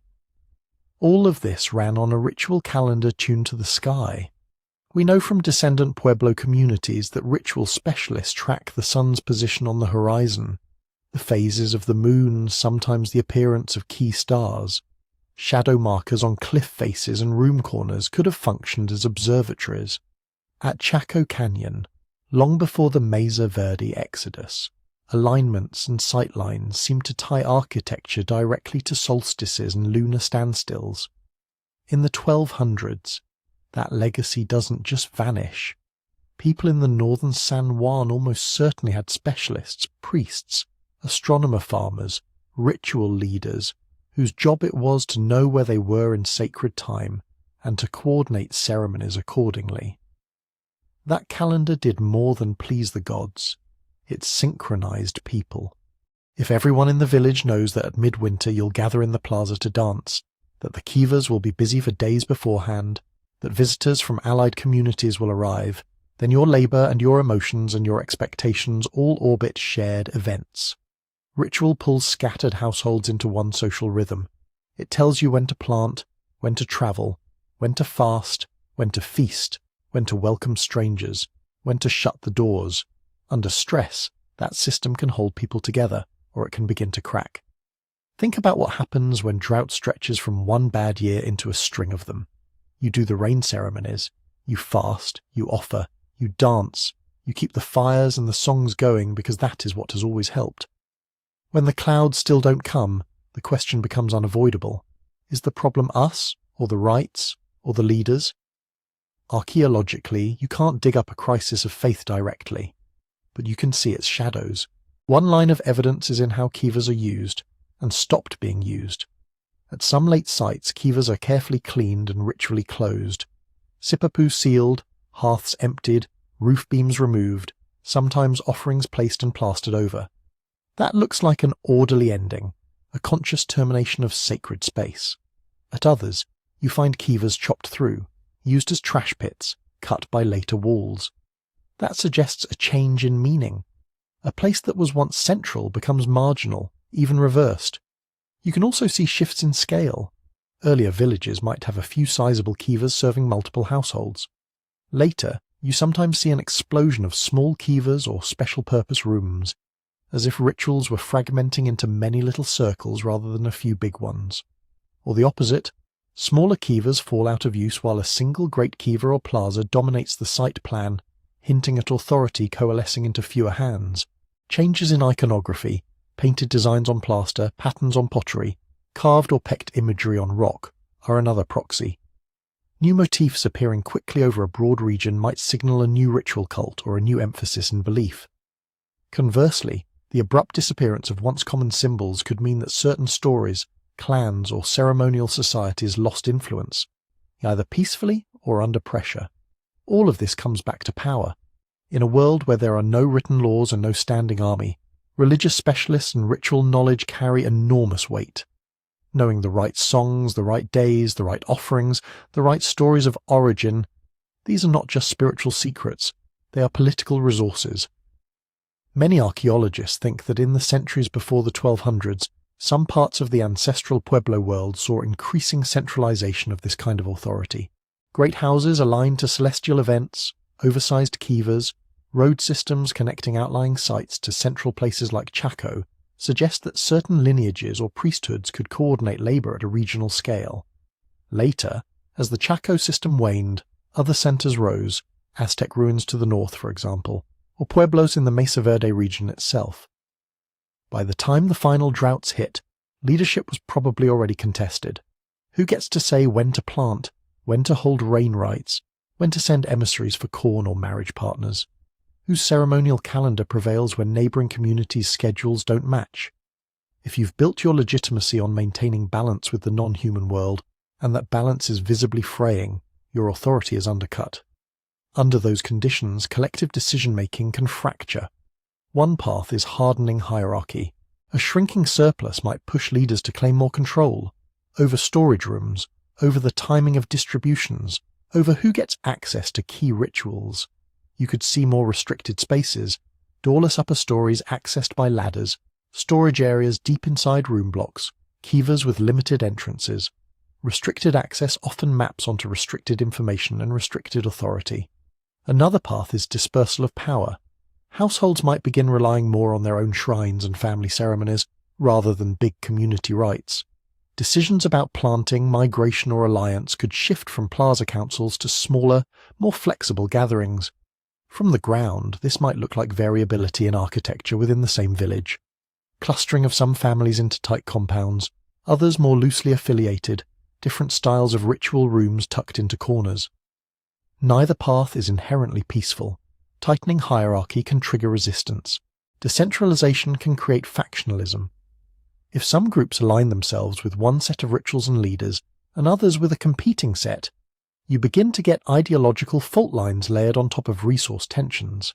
And that's where pull factors enter the picture. It's tempting to think only in terms of what pushed people out of Mesa Verde country: drought, soil loss, fear. But across the broader southwest, other places were flourishing, or at least holding on. The Rio Grande Valley, the Mogollon Rim country, the Zuni area, parts of what is now eastern Arizona and western New Mexico. These regions show evidence of growing populations in the 1200s and 1300s. They weren't just attractive because they had water and arable land. They were attractive because they had their own sacred geographies, their own emerging centers. Imagine hearing, through trade partners or marriage ties, that far to the south there is a pueblo whose kiva fires never go out, where the ceremonies are powerful, where the springs still flow, or that there is a place closer to the sunrise that figures in your own migration stories, a place your ancestors once passed through and promised someday to return to. In traditions across the Pueblo world, migration is not a random wandering. It is a fulfillment of obligations laid down in mythic time. From that perspective, leaving a beloved but failing homeland could be framed not as collapse, but as renewal. Archaeologically, this shows up as convergence. Pottery styles, architectural forms, and ritual features from the Mesa Verde region begin appearing in faraway valleys. At the same time, local traditions in those destination regions continue. The result is hybrid communities, kivas with design elements from multiple areas, plazas used in ways that blend practices, room blocks laid out in new configurations that nevertheless echo older patterns. That pattern suggests that migrants were welcomed, or at least negotiated entry, into existing ritual systems. They didn't arrive as blank slates. They brought their own sacred bundles, their own songs, their own calendars. Integrating those into new alliances would have required ceremony upon ceremony, adoption rites, shared dances, reciprocal feasts, the careful weaving of origin stories so that your ancestors and our ancestors could become the ancestors. From the perspective of people making the decision, the choice might have sounded less like, we must flee, and more like, it is time. Time to complete a prophesied circuit. Time to seek out the place where the sun rises between particular peaks on solstice morning, matching the descriptions in sacred narratives. Time to join kin whose altars hold missing pieces of your ceremonial cycle. Time to move toward a polity where your children will be plugged into a stronger, more stable ritual network. Even the act of abandonment itself could be sacralized. Closing kivas carefully, depositing offerings in doorways, burning selected rooms, these can all be understood as ritual acts of release. You don't just walk away and leave your spirit ties dangling. You untie them through ceremony. You kill the house so that its essence can travel with you, or so that it will not be misused by others. You feed the place one last time. For descendants, this matters. Many modern Pueblo origin stories don't talk about their ancestors losing Mesa Verde or Chaco or other ancestral homelands. They talk about moving through them, stopping for a while, learning certain things, then moving on when the time and the signs indicated. Difficult decisions, yes. Sometimes the stories remember hunger, conflict, hard winters. But the overarching narrative is one of guided movement, not senseless scatter. Seen that way, the social changes of the 1200s, the contested leadership, the splintering and recombining of ritual practice, the magnetic pull of new centers to the south and east, aren't just symptoms of breakdown. They're the mechanisms through which a society reconfigures itself at continental scale. From a distant vantage point centuries later, it can look abrupt. Big kivas go cold. Plazas fall silent. Cliff dwellings echo. But at the level of lived experience, people may have felt not only fear and loss, but also purpose. Leaving those canyons could be imagined as stepping back into the migration path that had always defined who they were. Of course, imagining new places of promise, new alliances, and new sacred obligations is one thing. Getting there, across rugged mesas, through contested territories, with children and elders and stored seed corn is another. To see how that worked, and how those pull factors were connected by real paths across the land, we have to zoom out again to the networks that tied all these communities together. That web is where the next part of the story unfolds. Long before anyone packed up a room in Cliff Palace, Those canyons were already plugged into a continent-scale web. If you were standing in a Mesa Verde plaza in, say, 1250, and you looked around at the things people actually used, very little of it would be purely local. The pots you cooked in and stored grain in. Some would be made right there from nearby clay, but others, maybe the ones with particularly fine black-on-white designs, or the ones with red slip and white decorations in a style your grandmother said came from far to the south, those travelled. Clay from one valley, temper from another, painted in a design tradition from yet another. The pot itself might have changed hands 3 or 4 times before it ever reached your hearth. Passed along as a gift, a bride wealth item, a payment for labour, a ritual offering converted into a usable object. Then there was turquoise. Bright blue-green nodules, drilled and ground into beads, inlaid into pendants, stitched onto clothing, tied into hair. We know from chemical analysis that a lot of the turquoise found in big centres like Chaco didn't come from right next door. It came from multiple mining districts scattered across what is now the southwest. By the 1200s, that tradition of moving turquoise around the landscape hadn't vanished.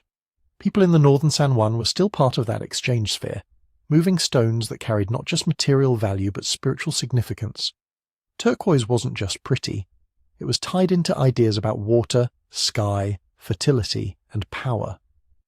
And then there were the things that clearly weren't from around here. Macaws, bright tropical parrots from hundreds of miles to the south, from what is now northern Mexico. Archaeologists have found their bones and sometimes their feathers in Ancestral Pueblo sites, including in the centuries leading up to abandonment. Keeping a macaw alive that far north isn't trivial. You need to feed it, shelter it, incorporate it into ritual.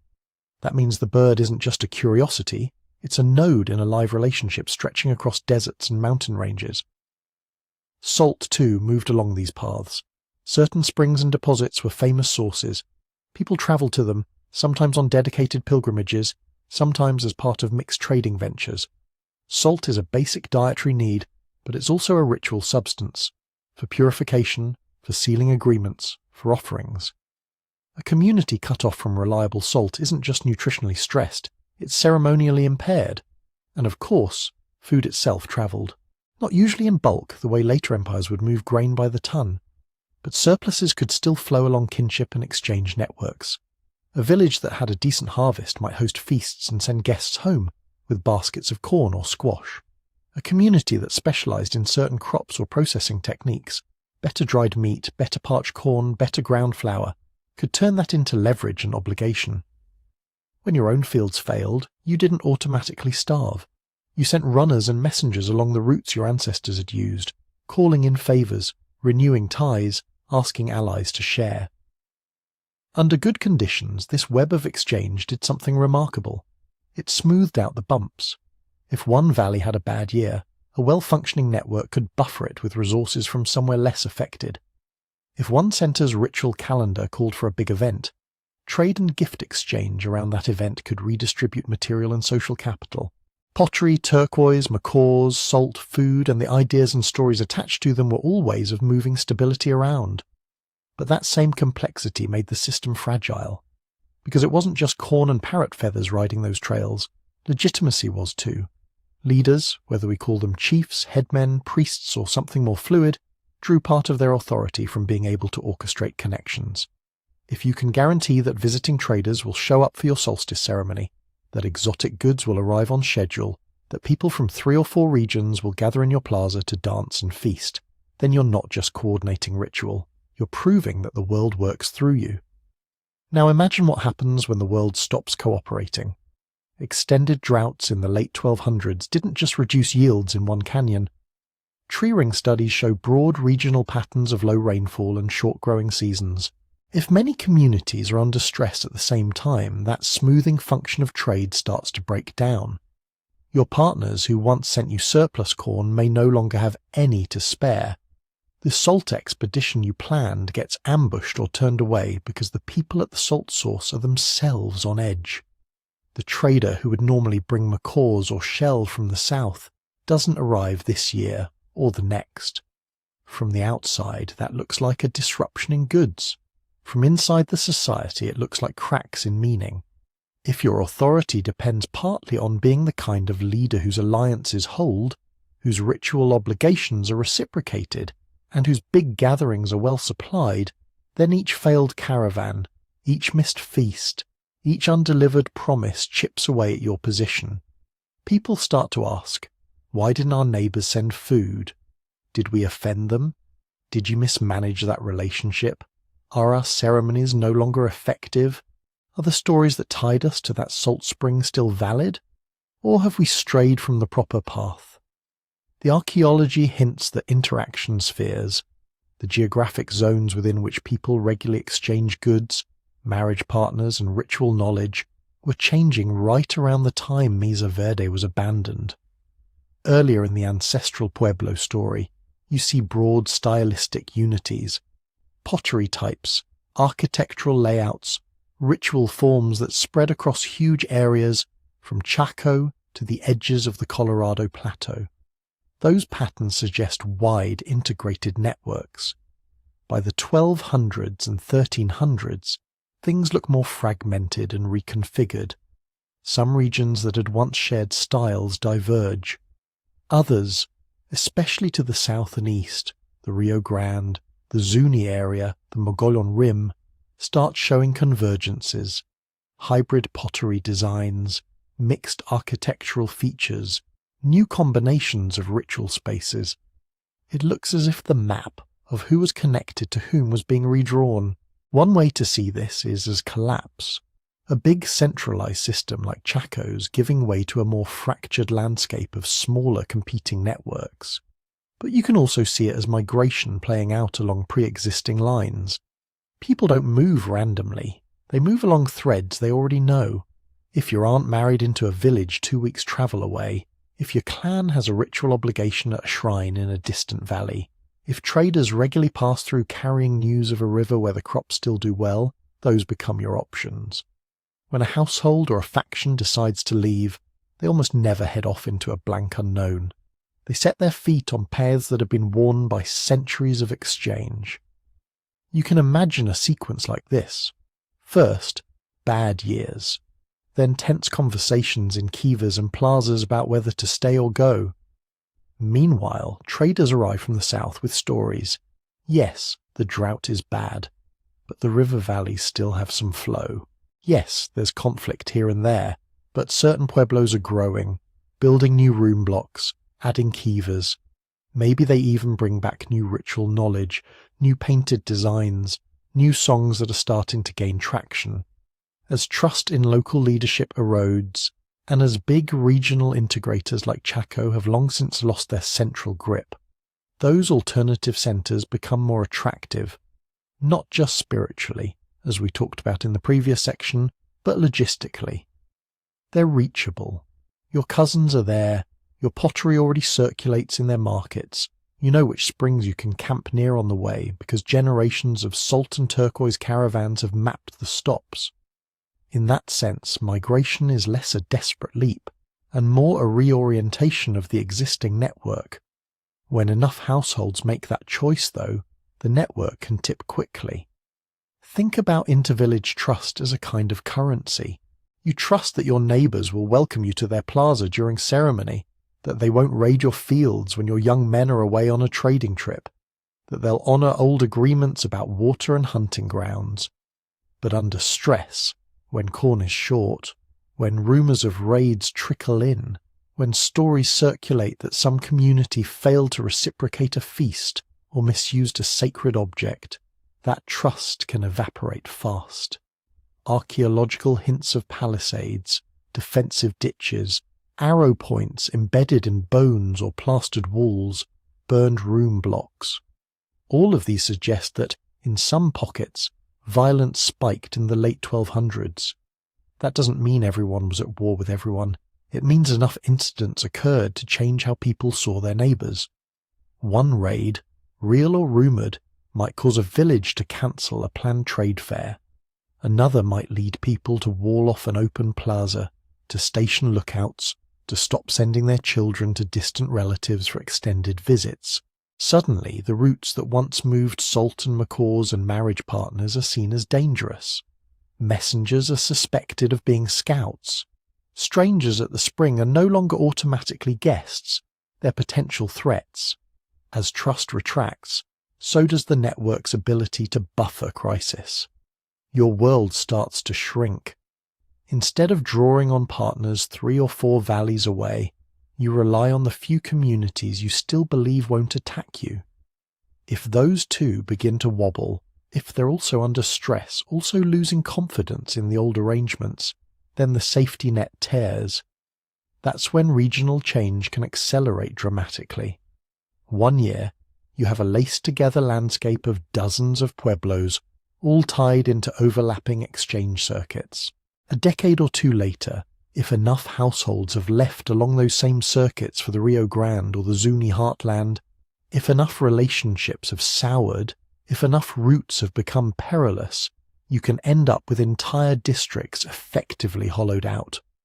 From a distant vantage point centuries later, it looks like disappearance. In reality, it's what happens when a network system crosses certain thresholds. Trade and ritual exchange are amazing at spreading resilience until the conditions that support trust and reciprocity falter. Then those same pathways can carry fear, rumour, and opportunity elsewhere. They become exit ramps as much as lifelines. The story of Mesa Verde's abandonment isn't just about people leaving isolated cliff dwellings. It's about families and factions making decisions inside a web of obligations and options that spanned hundreds of miles. Their routes out were the same roads and trails that had once brought them turquoise and parrots and news of distant ceremonies. To understand why those roads filled with migrants and why some canyons emptied while others swelled, we need to look at the physical traces of those paths themselves, the engineered landscapes of movement that still score the mesas. Those roads hold clues to how quickly a region can go from densely inhabited to eerily quiet without anyone ever truly vanishing. From the vantage point of the 21st century, the whole thing has a jump-cut feel. One chapter of the story shows plazas full of people, smoke curling from rooftop holes, corn drying on racks, roads buzzing with travellers. Turn the page in the archaeological record and suddenly, silence. No fresh trash, no new construction, no one home. That's where the myth of a people vanishing overnight is born. But part of that illusion comes from the particular fingerprints that abandonment leaves behind, what archaeologists sometimes call abandonment signatures. When people live in a place, they produce a very specific background noise. They break pots and don't bother to sweep up every shard. They patch roofs that leak, replaster walls that crack, toss ash from yesterday's fire into middens that rise layer by layer just outside the door. Burial grounds slowly fill. Hearths get rebuilt, moved, expanded. It's messy, continuous, almost invisible when you're inside it. When people leave, that noise changes character in ways that are surprisingly consistent. Walk through a once bustling cliff dwelling that's been carefully excavated, and you start to see a strange pattern. Rooms where things look like they were mid-use and then stopped. Walls that were half replastered, with old plaster scraped off and new mud only partly smoothed on. Grinding stones left with a thin film of meal still in the depressions. Construction projects, a new kiva bench, a room addition, an unfinished storage niche that were started but never completed. In some rooms you find good, serviceable tools left behind. Manos and metats, big storage jars, baskets in various stages of decay. Not scattered randomly as if looters had overturned everything, but sitting where someone last set them down. Other spaces tell a different story. Doors intentionally sealed with stone and adobe. Storage rooms that were carefully closed off, sometimes with large jars still inside, sometimes empty but ritually finished with offerings. Corn cobs, broken pots, a sprinkling of ash. To a modern eye, that mix looks contradictory. Was the departure chaotic, with work abandoned midstream? Or was it thoughtful, with rooms ceremonially closed? The answer is almost certainly both, depending on who you were, what season it was, and how many chances you expected to get to come back. Because here's another thing that can make abandonment look dramatic. Timing. Agricultural people in harsh environments are seasonal movers by default. Even in good years, families and segments of families move in and out of their main pueblos. They go to field houses at planting time, to higher ground in summer for hunting or foraging, to distant shrines or relatives' villages at certain ritual moments. If you'd walked into Mesa Verde in, say, late winter during much of its occupation, you might have found stretches of cliff community eerily quiet.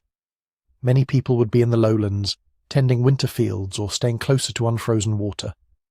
The architecture doesn't breathe in a steady rhythm, it pulses. Now imagine that pattern stretched out, distorted by drought and fear and new opportunities elsewhere. A household might leave for the season, with every intention of coming back after the next round of ceremonies, after testing a new valley, after checking in on kin to the south. They take the obvious portable valuables, good blankets, favourite tools, treasured ornaments, maybe a sacred bundle that belongs to their lineage.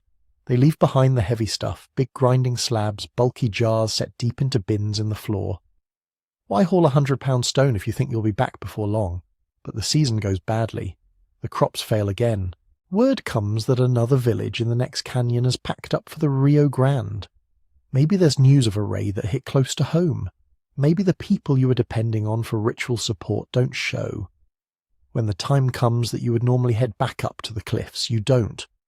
Multiply that hesitation, postponed return, extended stay elsewhere, by dozens of households making similar decisions on slightly different schedules, and a seasonal ebb and flow can tip into permanent abandonment without a single smoky line of refugees snaking out of the canyons all at once. From an archaeological perspective, though, we don't see the hesitation. We see the empty rooms. What stays and what goes in those rooms adds another layer to the illusion of suddenness. People don't distribute their belongings randomly on departure. They triage, according to a logic shaped by portability, need, taboo, and how they understand their own future. Things you can carry easily and that you can't easily remake. Metal tools in later societies, but here, finely made ritual items, good knives, portable grinding manos, clothing, jewellery. Those are high on the list. So are things that anchor your social identity. Clan symbols, prayer sticks, masks, bundles. Leave those, and it's not just property you're abandoning, it's status and belonging. Bulky but still valuable items occupy a more ambiguous zone. A big storage jar, especially if it's full of grain, is a serious investment. But if you're moving on foot, with children and old people, through uncertain country, you're not going to put a clay jar on your back for days. Some families may have cached such items along the way or stashed them in out-of-the-way rock shelters, hoping to return. Others may have made offerings of them, smashing a pot as part of a closing ritual rather than lugging it off. And then there are things you don't take, not because they're useless, but because you're not supposed to. Certain rooms and objects have a weight that's more spiritual than practical.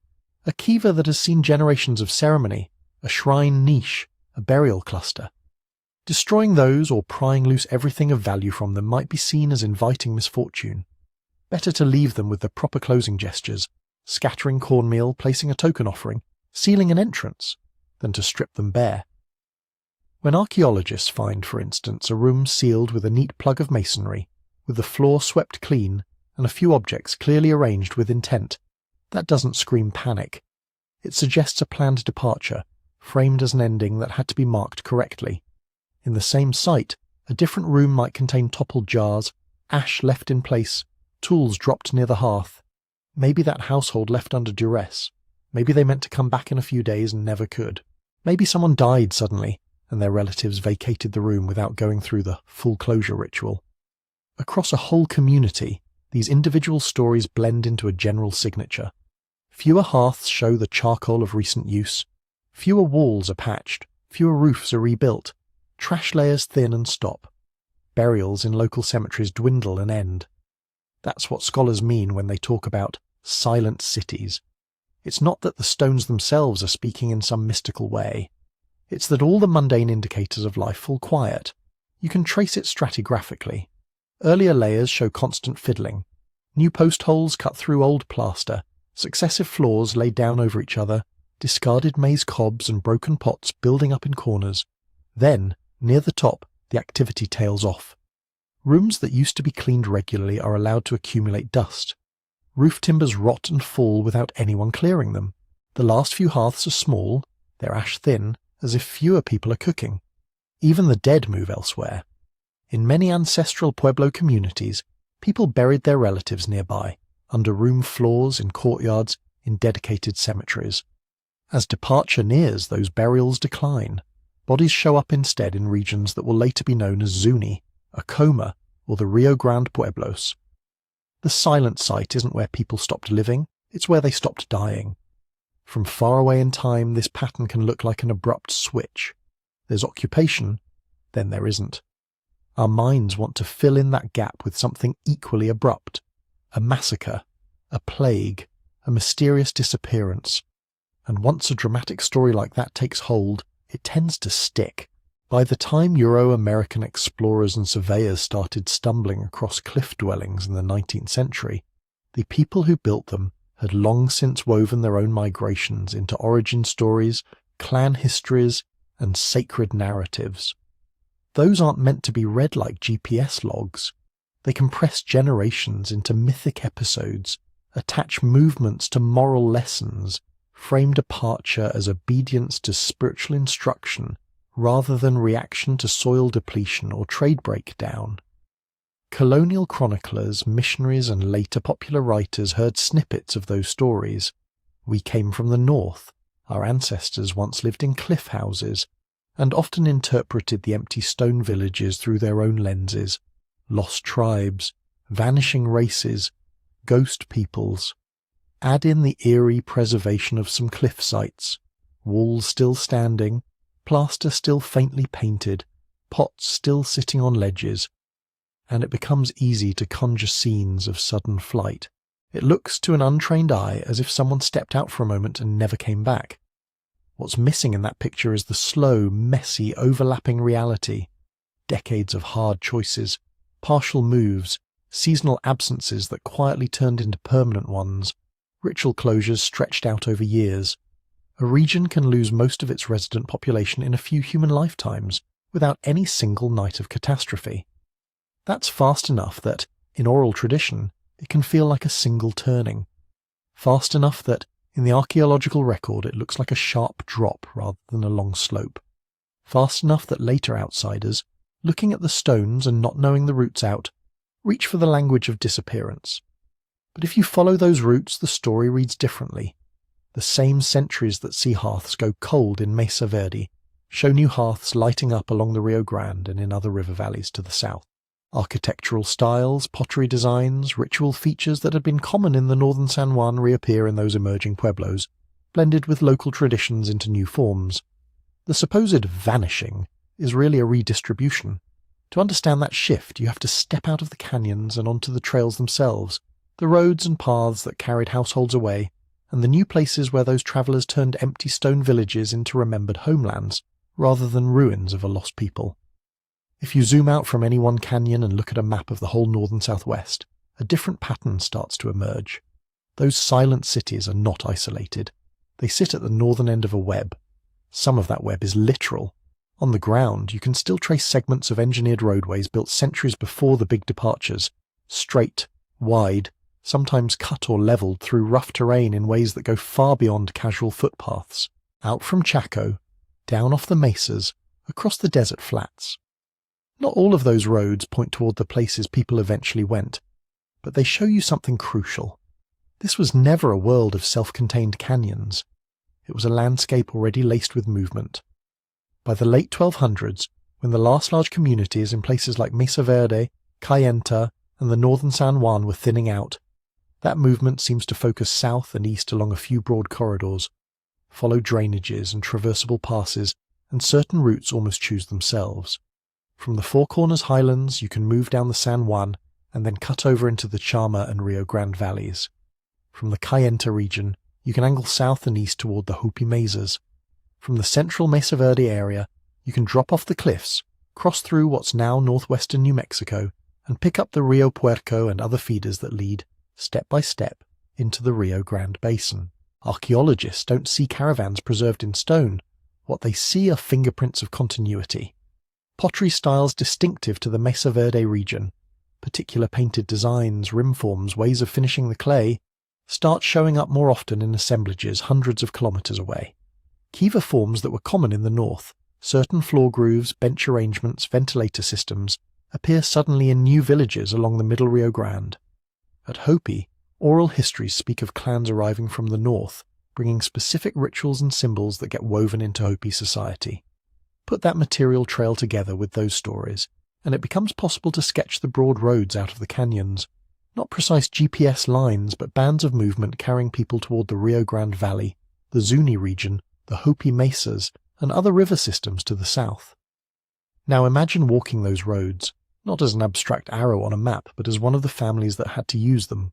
You're not a lone adult traveller. You're likely part of a multi-generational household, or a cluster of related households moving together.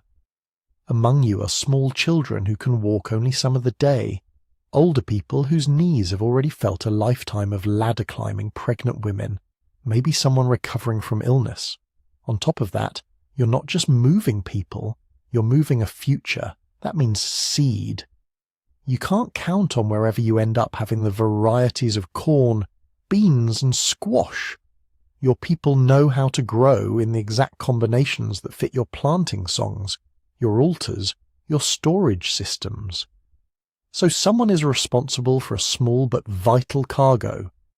Deerskin bags of carefully selected seed, ears of maize chosen from the last decent harvest, perhaps small packets of amaranth or other grains.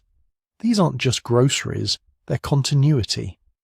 Plant them, and you're binding the new place back to the old in a very literal way. It also means tools. You don't drag every heavy stone with you, but you're not starting bare-handed. Portable grinding manos, good hammer stones, prize stone blades, bone awls, needles, things that took skilled labour to make and can't be easily replicated if you arrive in a place with poor raw materials, go into bundles. So do the things that let you make things, the knowledge of which outcrops along the way have nappable stone, which patches of riverbank hold good clay, which plants make strong fibres, and it means ritual. In many Pueblo traditions, power and responsibility are tied to specific bundles, masks, prayer sticks, fetishes, objects that are not simply owned by individuals but held in trust by lineages or societies. Those don't stay in empty rooms, they travel, often with strict rules about who can touch them, how they must be wrapped, what songs accompany them. Alongside them travel stories about emergence, migrations, clan wanderings, that already frame movement as part of who you are. Leaving Mesa Verde or any other canyon isn't just a logistical decision, it's an episode in a longer sacred history that says, over and over, we came from somewhere else, and we were told at some point to move on. But even with all that cultural scaffolding, the act of actually stepping away is not clean. The road out of one canyon is rarely a straight shot to a permanent new home. It's more like a series of tests.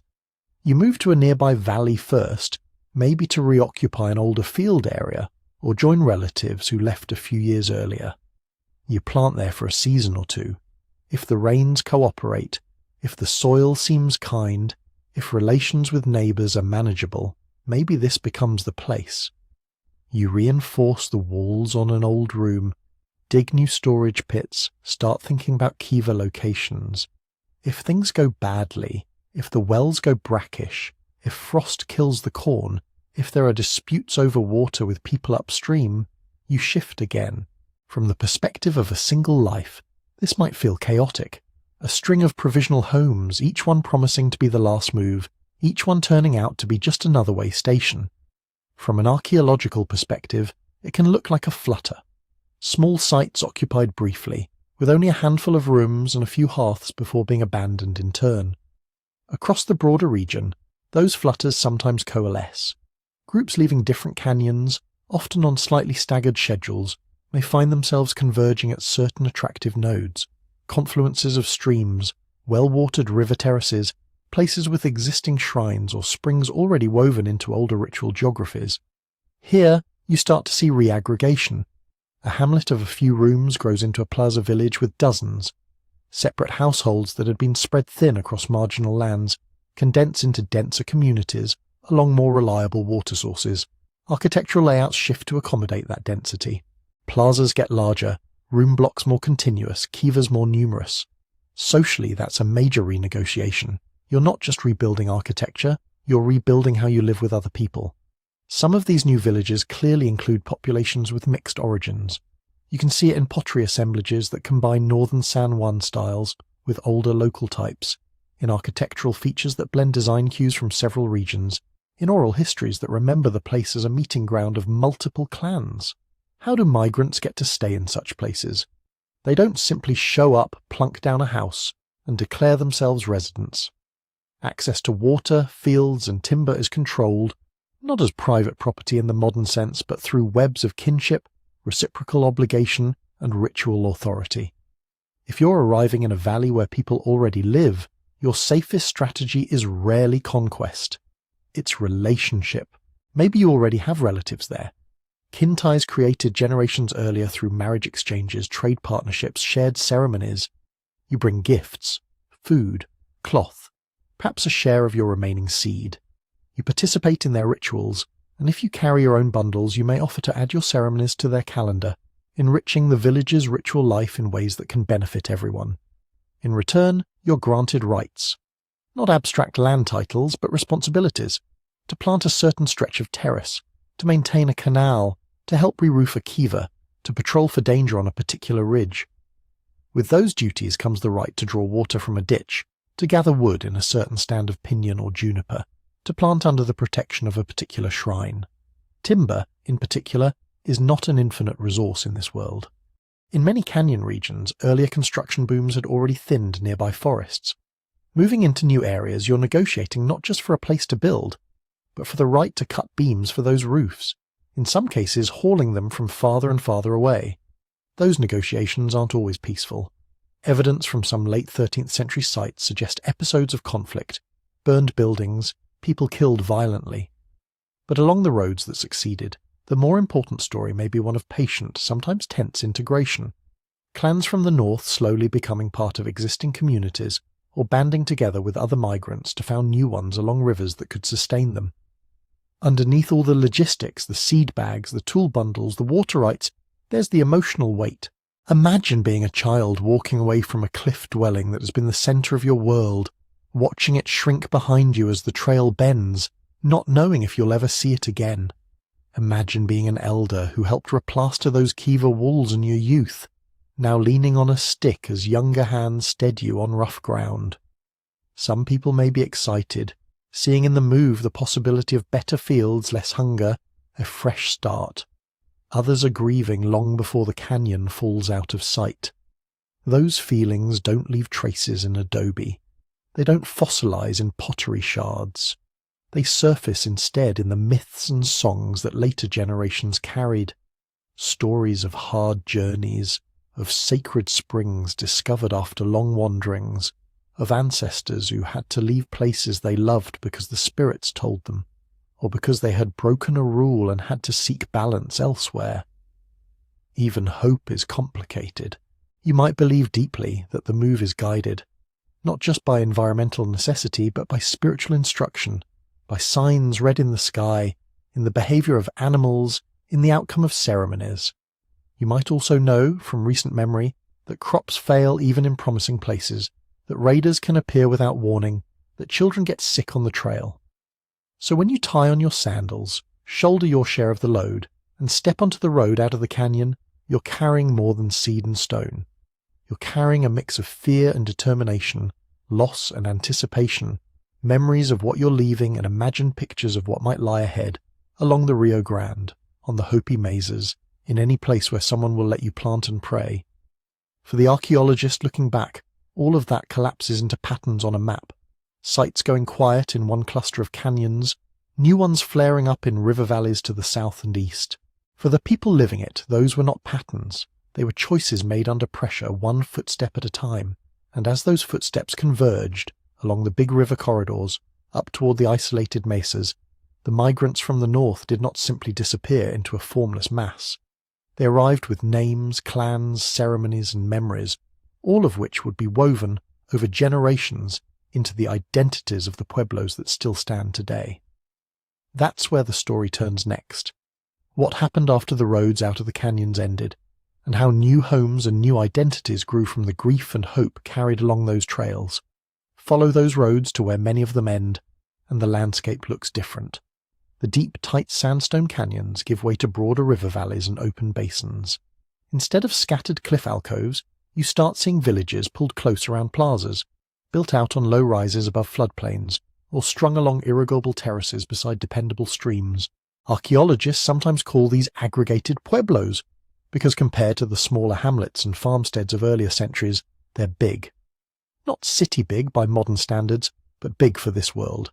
Hundreds of rooms in multi-story blocks wrapped around one or more plazas, dozens of kivas instead of a handful. In some stretches of the middle Rio Grande, you can stand on one high point and see multiple large villages spaced along the river like beads on a string. This is the other side of the abandonment story. As the north thins out, some parts of the south and east thicken dramatically. Why? Part of it is simple arithmetic of survival. In a time of uncertainty, about climate, about raiding, about access to water, it's safer not to be isolated. If you live in a two-household hamlet on a marginal ridge and someone decides to take your stored corn, there isn't much you can do. If you live in a village with 200 households, that's a different equation. A bigger community can field more defenders, organize lookout systems, and maintain more robust social networks for mutual aid when crops fail. Water also pushes people together. In the northern San Juan and Mesa Verde regions, a lot of farming had depended on precipitation, planting in places where the soil could soak up enough seasonal rainfall, augmenting only minimally with small check dams or runoff features.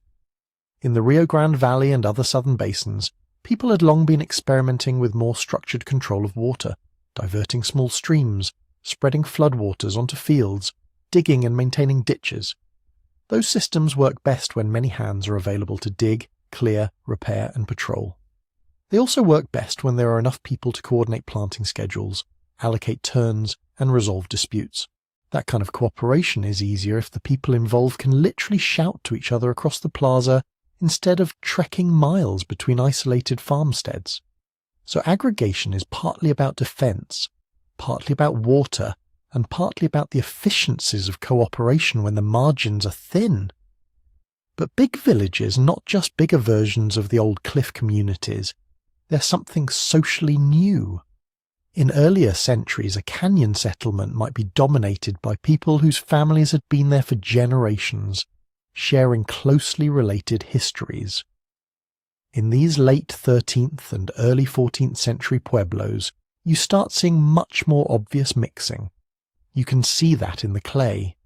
Take a trash mound from one of these big Rio Grande pueblos and sort the potsherds into piles. Some of them look like local wares that had been made there, or in nearby valleys for centuries, brown or grey utility jars with certain tempers and surface treatments, painted bowls in established local designs. Mixed into that are sherds that look like they were carried in from afar. Classic Mesa Verde black-on-white bowls, for example, probably treasured and reused long after their original owners left the north. And then, crucially, you start finding new designs that blend elements of both. Local clays and firing techniques combined with paint layouts, motifs, or rim forms that echo northern traditions. You see it in architecture too. A village might have room blocks that follow long-standing local layouts alongside others that look more like transplanted northern blueprints. Kivas with features characteristic of the San Juan region, or multi-story room blocks arranged in ways reminiscent of Kayenta area sites. Over a few generations, those distinct building habits start to blur into hybrids, local styles absorbing and reworking the incoming ones. Foodways tell the same story. Plant remains from trash deposits show shifts in what people are eating and how. Maize is constant, but varieties and cob forms can change. You may see upticks in beans or squash, or in certain wild plants that were staples in one region, and only occasional foods in another. Grinding stones reflect changes in how grain is processed. Cooking jars suggest differences in preferred stews or porridges. None of these changes scream conquerors or replacement. They whisper neighbours, marriages, adoption, experimentation. Anthropologists sometimes talk about ethnogenesis, the process by which new peoples, new identities are formed out of older ones. In these aggregated pueblos, you can watch that happening in slow motion, layer by layer. Imagine being one of the newcomers. Your parents or grandparents left a cliff dwelling in the north. Maybe they stopped once or twice, planting temporary fields along the way, before finally settling near an existing village on the Rio Grande, or beside a spring in what's now Zuni country. At first, you occupy a marginal spot, maybe a new room block tacked onto the edge of the plaza, or a satellite hamlet a short walk away. You speak a dialect that marks you as from up there. Your pottery looks a bit odd to local eyes. Your ceremonies follow a calendar anchored to stars and landscape features back in the canyon country. To stay, you'll need allies. Some of those come through marriage. A daughter from your clan marries into a local household. A local young man comes to live among your people. Children in those unions grow up hearing both sets of stories, learning two sets of fields and shrines. Some alliances are forged ritually. Your group may be given or claim responsibility for a particular ceremony that the village needs: rain calling, curing, initiation. Your sacred bundle, carried all that distance, now has a place in someone else's kiva. Their deities and yours may be equated, merged, or put into complementary roles. Over time, the sharp line between we who came from the north and we who were already here softens. A generation or two later, people may still remember ancestral origins in multiple directions. Some clans tracing roots to a mesa, others to a river confluence, others to a distant mountain. Listen to the way many modern Pueblo communities talk about their beginnings. At Hopi, at Zuni, in Keres and Tewa and Toa-speaking Pueblos, there are migration stories, often multiple, overlapping ones, about clans emerging from the underworld, then moving through a series of way stations, sometimes including recognizable places in the northern San Juan, Mesa Verde or Chaco regions. Groups split, wander, rejoin, are welcomed or turned away, finally settling in current villages only after long circuits. These oral histories do not read like tales of a people evaporating into thin air. They read like memories of movement, merger, and deliberate re-anchoring. In some accounts, groups that arrive are given land to plant and a place in the ceremonial cycle. In others, they must prove themselves, through ritual, work, or the demonstration of useful knowledge, before they are fully incorporated. Sometimes they keep their old clan names, sometimes they take new ones reflecting local geography or sacred narratives. From the perspective of descendant communities today, that late 1200s moment is not a catastrophe with a blank on the other side. It's a chapter in much longer migration traditions. The cliff dwellings and canyon pueblos are remembered not as lost ghost cities, but as earlier homes, stops along a mandated journey toward the places where people now live. Archaeology provides the material echoes of those memories. When you see a Rio Grande or Zuni area village where pottery styles from multiple regions converge, where kiva forms reflect several architectural lineages, where plant and animal remains suggest mixed subsistence strategies, you're seeing the physical residue of clans and households negotiating who they will be together. That negotiation plays out in identity. If you grew up in one of those big aggregated pueblos around 1300 or 1350, your sense of us might no longer map neatly onto any one ancestral place. Your grandparents' stories point in different directions. One line in your family remembers a canyon in Colorado. Another tells of a spring near what's now the Arizona-New Mexico border. A third speaks of always having been beside this river. Your language carries traces of all that mixing. Loan words, multiple terms for the same plant or ceremony, subtle shifts in pronunciation that mark clan origins. Your village dances combine motifs from several traditions, stitched into a new ceremonial calendar that fits the rhythms of this particular valley's seasons and soils. From the outside, centuries later, it's tempting to look at the mid-13th century abandonments and say, they vanished. From the inside, at the time, it may have felt more like, we became something else. What disappears in many northern canyons is a particular concentration of people in stone rooms under cliffs. What appears in the wake of that dispersal are new social formations, multi-origin pueblos that will, over time, develop distinct languages, distinct ritual systems, distinct names that we now recognize: Hopi, Zuni, Acoma, Taos, and many others. Even the built environment announces this shift. Cliff dwellings emphasize separation and defensibility, tucked high and tight into rock faces. The later aggregated pueblos, while often strategically placed, are fundamentally outward-facing. Big plazas, multi-story room blocks that front on open spaces, kivas embedded within the village rather than hidden away. These are architectures for large public ceremonies, for bringing people together who didn't grow up under the same overhanging cliff.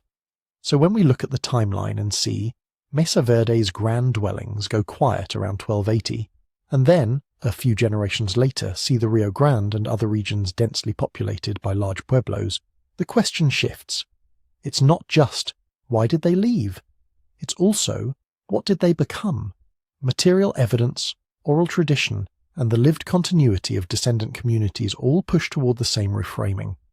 The people who built those cliff palaces did not simply stop existing. Their descendants are still there, in the languages spoken in modern pueblos, in the clan names recited in prayer, in the genetic and cultural threads that run through living communities. The overnight abandonment of northern cities begins to look less like a disappearance and more like a transformation. Messy, stressful, sometimes violent, but also creative. A redistribution of people across the landscape that allowed new kinds of social worlds to crystallize in places better suited to long-term survival under changing conditions. That reframing matters, because it changes what mystery we think we're trying to solve. Instead of hunting for a single killer cause that wiped out an entire people, we start asking how those people managed to reassemble themselves into enduring societies that could weather not just one drought cycle, but centuries of further change. And that brings us to the present debate, how scholars, archaeologists, and Pueblo voices today argue, not about whether the builders of the cliff cities vanished, but about how exactly their journeys, alliances, and transformations unfolded on the ground. If you go looking for the answer to why the cliff cities emptied out, you won't find one, you'll find camps. On one side are what you might call the climate-first people. They look at tree rings, lake cores, and cave deposits and see a brutally simple story. The late 1200s in much of the northern San Juan were dry, really dry, and not just for 1 or 2 bad seasons. Long, grinding drought, punctuated by a few partial recoveries, then more failure. The same proxies show that this wasn't the first time rainfall had dropped, but in the 1200s, the climate stress lined up with landscapes that had already been pushed hard by centuries of farming, wood cutting, and population growth. From this perspective, the abandonment is primarily an ecological event. Crops fail too often, springs weaken, forests cut for fuel and construction don't have time to regenerate. People move because the land they're on is no longer a good bet, and other places, riparian valleys, perennial rivers, basins with more reliable water, suddenly look much more attractive. Climate-first models don't say drought is the only factor, but they put it at the centre as the main driver that sets everything else in motion. Then there are the conflict-first arguments. These researchers look at the same period and see something more violent. They point to sites where human remains show clear signs of trauma, skull fractures, cut marks, dismemberment. They point to burned towers, smashed kivas, defensive walls thrown up across canyon mouths, villages perched on spires so precarious you wonder how anyone went up there without a death wish. They note that some of the most heavily fortified sites date right to the decades before broad abandonment. They see evidence of massacres, of groups wiped out, of settlements violently terminated rather than gently faded. From this angle, Drought is less the cause and more the accelerant. Scarcity intensifies competition. Raiding for food and captives becomes more attractive. Old tensions between communities flare. The safest strategy becomes not just to plant somewhere else, but to leave entire regions that have become too dangerous to occupy. A third line of thinking pushes back on both of those being first. Call it the social reorganization model. Here, the emphasis is on how people chose to respond to stress, not just on the stress itself. Proponents look at shifts in ritual architecture, changes in kiva forms, the building and abandonment of great houses, the appearance and disappearance of particular iconography on pottery and murals. They see evidence that belief systems, leadership structures and community identities were already in flux before the big droughts hit. They point out that some regions with similar climate conditions did not experience the same level of abandonment. They ask why some communities doubled down in place, rebuilding, reconfiguring, while their neighbours packed up and left.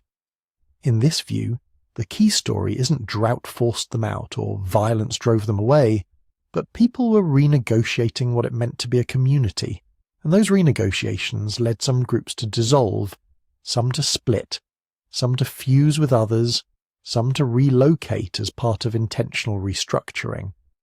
And then there's the position that's probably closest to how many archaeologists quietly think about it today.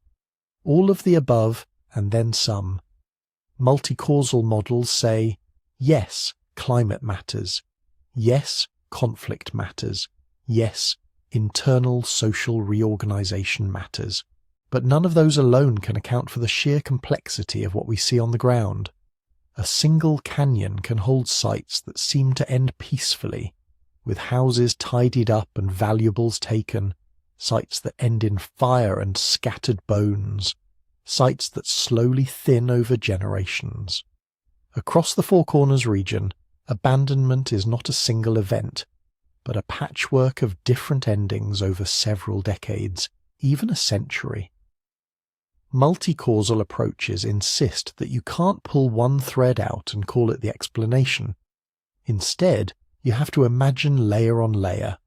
Long-term environmental change, short-term drought spikes, soil exhaustion, timber depletion, spiritual dissatisfaction, factional politics, violence, marriage alliances, charismatic leaders calling for pilgrimage or withdrawal. Different combinations of those forces likely played out differently in different places, and that's where a lot of the real debate actually lives today. Not just in which factor matters most, but in where and when each factor tips the balance. Because the timeline is not uniform. In some parts of the Mesa Verde region, big cliff dwellings are abandoned by around 1280. But in other nearby drainages, smaller hamlets linger into the early 1300s. Some areas to the south see population increases even as the north is thinning. The Mogollon Rim, the Kayenta region, the Middle Little Colorado, the Western Rio Grande, all show slightly different arcs. That patchiness matters. If you argue that climate alone made living in the north impossible, you have to explain why some communities hung on longer than others under the same sky. If you argue conflict was decisive, you have to explain why some valleys with clear evidence of violence still retained dense populations for a time, while others emptied out more quickly. So some scholars drill down hard into local sequences, one canyon at a time, one drainage at a time, one cluster of villages that seem to share a common history. They map out in detail when each site was founded, when it grew, when it was remodeled, when it burned, when it was finally abandoned. They integrate tree ring dates with pottery styles, with architectural changes, with isotopic data from human bones and animal remains. They look for turning points, for signs of crisis or reorganization at the scale of individual communities. What emerges from that kind of work is a picture where general patterns, drought, aggregation, movement south, are real, but the way those patterns play out is intensely local. A drought in the late 1270s doesn't mean the same thing in a canyon with deep soils and reliable seeps as it does on a high mesa with shallow fields and distant water. A spike in raiding pressure doesn't land the same way in a heavily fortified, well-connected village as it does in a vulnerable hamlet at the margins of a polity. This is where historians and archaeologists start getting nervous about simple narratives. The story of "they vanished overnight when a drought hit" is appealing. It's clean. It feels intuitive. It lets us see the past as a single dramatic moment. But once you start laying precise dates and local details on the table, it falls apart. Not because drought didn't happen, it did. Not because people didn't experience fear and violence, many clearly did. But because those big forces interacted with 1,000 small particulars, the layout of a valley, the depth of a spring, the temperament of a ritual leader, the thickness of a forest, a marriage alliance that worked or failed. Strip those out, and you're left with a cartoon. That's one reason so much current research is focused on sharpening the context. New paleoclimate records now let archaeologists talk not just about a dry century, but about individual wet and dry years. Tree ring series from ancient timbers used in roofs can be matched to climate reconstructions, showing, for example, that a particular village expanded during a short run of good years, then was abandoned just after a cluster of terrible ones. Lake sediments and stalagmites from caves preserve chemical signatures of rainfall patterns. As methods improve, these records can be dated more precisely and tied to archaeological timelines with increasing confidence. That lets researchers say things like, when this site's population peaked, the regional climate was doing this, not just probably kind of dry. Isotope analysis adds another layer. The ratios of certain isotopes in human teeth and bones can reveal where someone grew up, what kinds of plants they ate, how much water stress they experienced. In some regions, this has shown that late in the 13th century, more and more people in a given village were born somewhere else, evidence of in-migration before final abandonment. Isotopes in animal bones and plant remains can indicate shifts in herd management, hunting territories, or field locations. Subtle changes in water sourcing or crop types can show up long before they are obvious in the architecture. Even ancient DNA, used carefully and with the consent and collaboration of descendant communities, is starting to play a role. In some cases, genetic data from ancient burials and from living Pueblo peoples can be compared, not to prove identity, which descendant communities do not need science to validate, but to explore patterns of relatedness, movement, and continuity across regions. Done right, these methods can confirm what oral histories have been saying for generations, that people moved, split, rejoined, intermarried, and carried their identities along winding paths rather than in straight lines. And yet, for all the new tools, there are limits that may never go away. We can measure that a house was abandoned between, say, 1277 and 1283. We can tell that its last occupants left with most of their valuables. We can see that a nearby site burned violently a few years later. We can infer that rainfall was low, that fields were stressed, that diets were changing. What we can't do is read the spoken conversations in those last winters. We don't know exactly what stories people told around their hearths when they debated leaving. We don't know who argued to stay, who urged migration, which ritual obligations they felt bound to honour, which prophecies they believed they were fulfilling by walking away from stone houses under cliffs. Archaeology is exquisitely good at some kinds of questions. When, where, what materials, how many?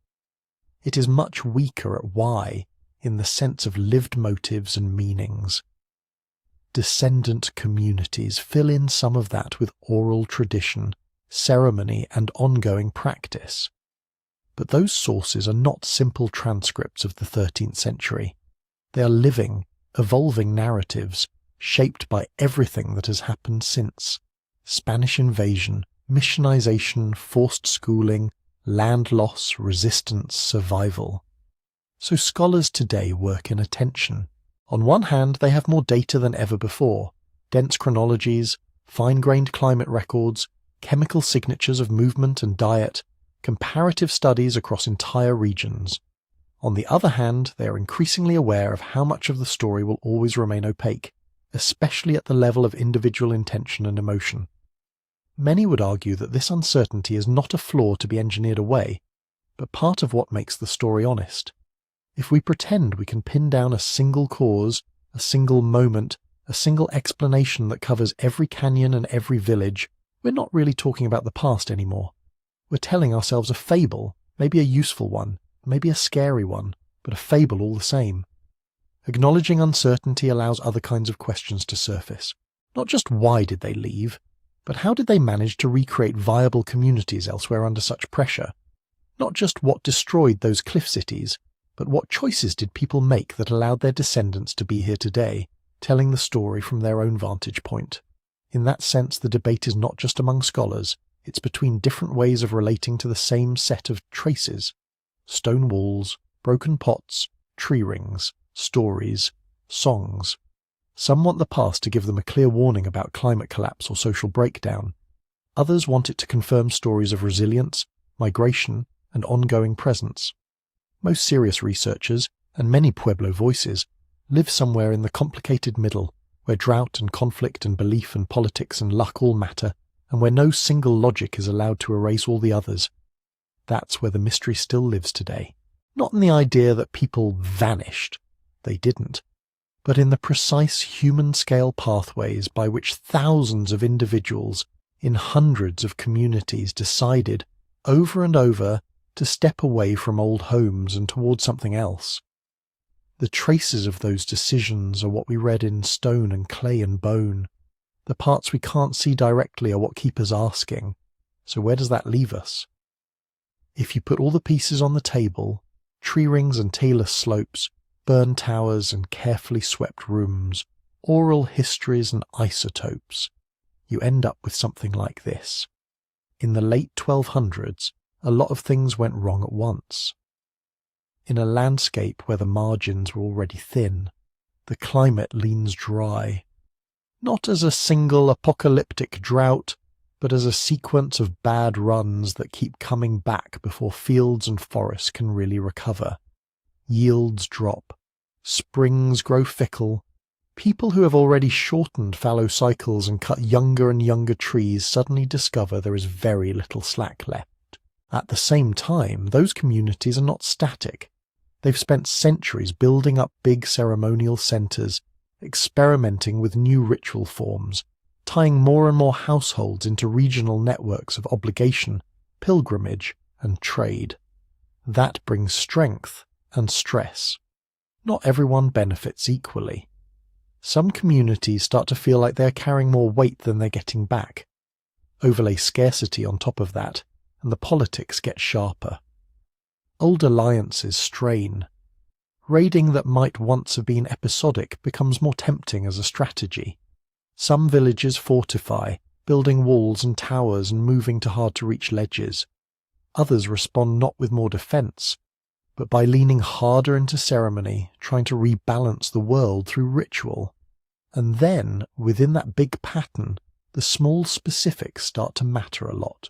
If you live in a canyon with deep soils, a reliable seep, and good connections to distant partners, you might be able to ride out a bad decade by tightening belts, shifting fields, bringing in food from relatives 2 valleys away, taking in refugees and weaving them into your community.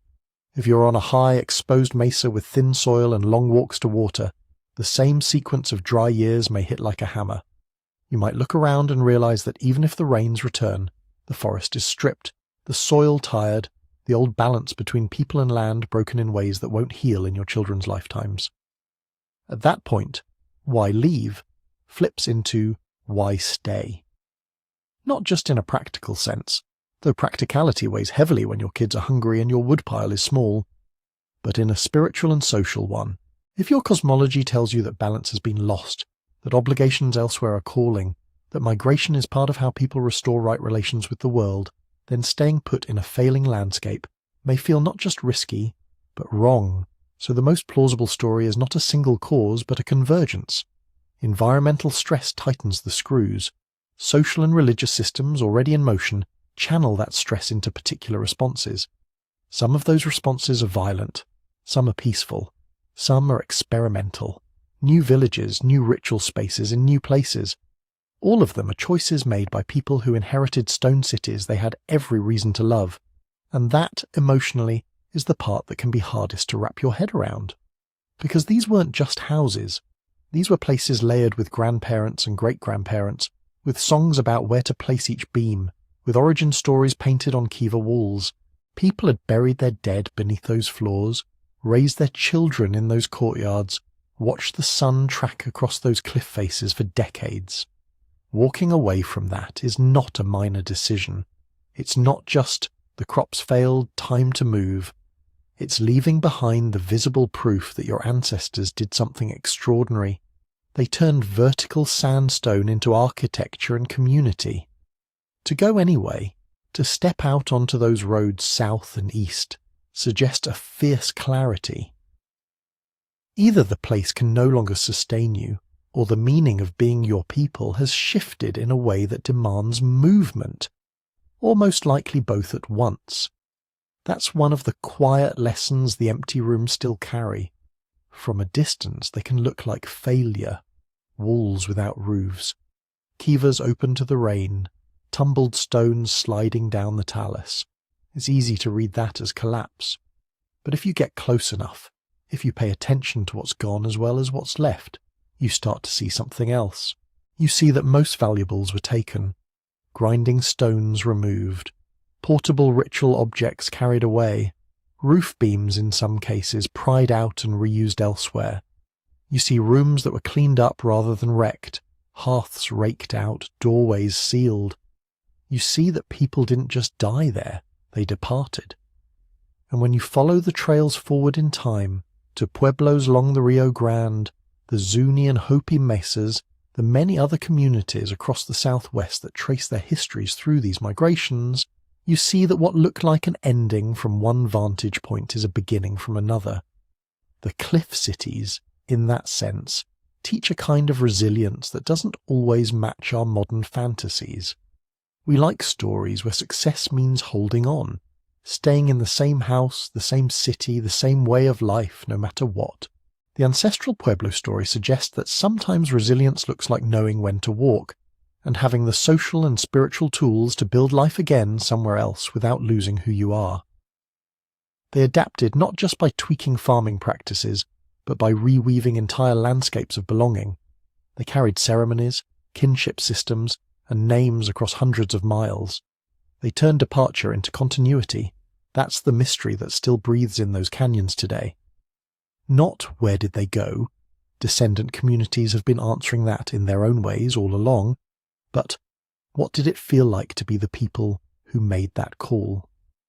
We will never know every detail of those conversations, but we can stand in the echo of them and let them sharpen questions about our own world. What are we willing to leave behind? What do we insist on carrying forward? How do we tell when a place has moved from home to hazard, and what stories make it possible to move without erasing ourselves? I'd love to hear how you read this story. When you look at those stone cities, at least in your mind's eye, what do you think tipped the balance? Was it the sky, the soil, the sword, the stories, or some mix that we haven't quite named yet? Share your theories in the comments and try to keep it respectful. Remember that for many people today, this isn't just ancient mystery content.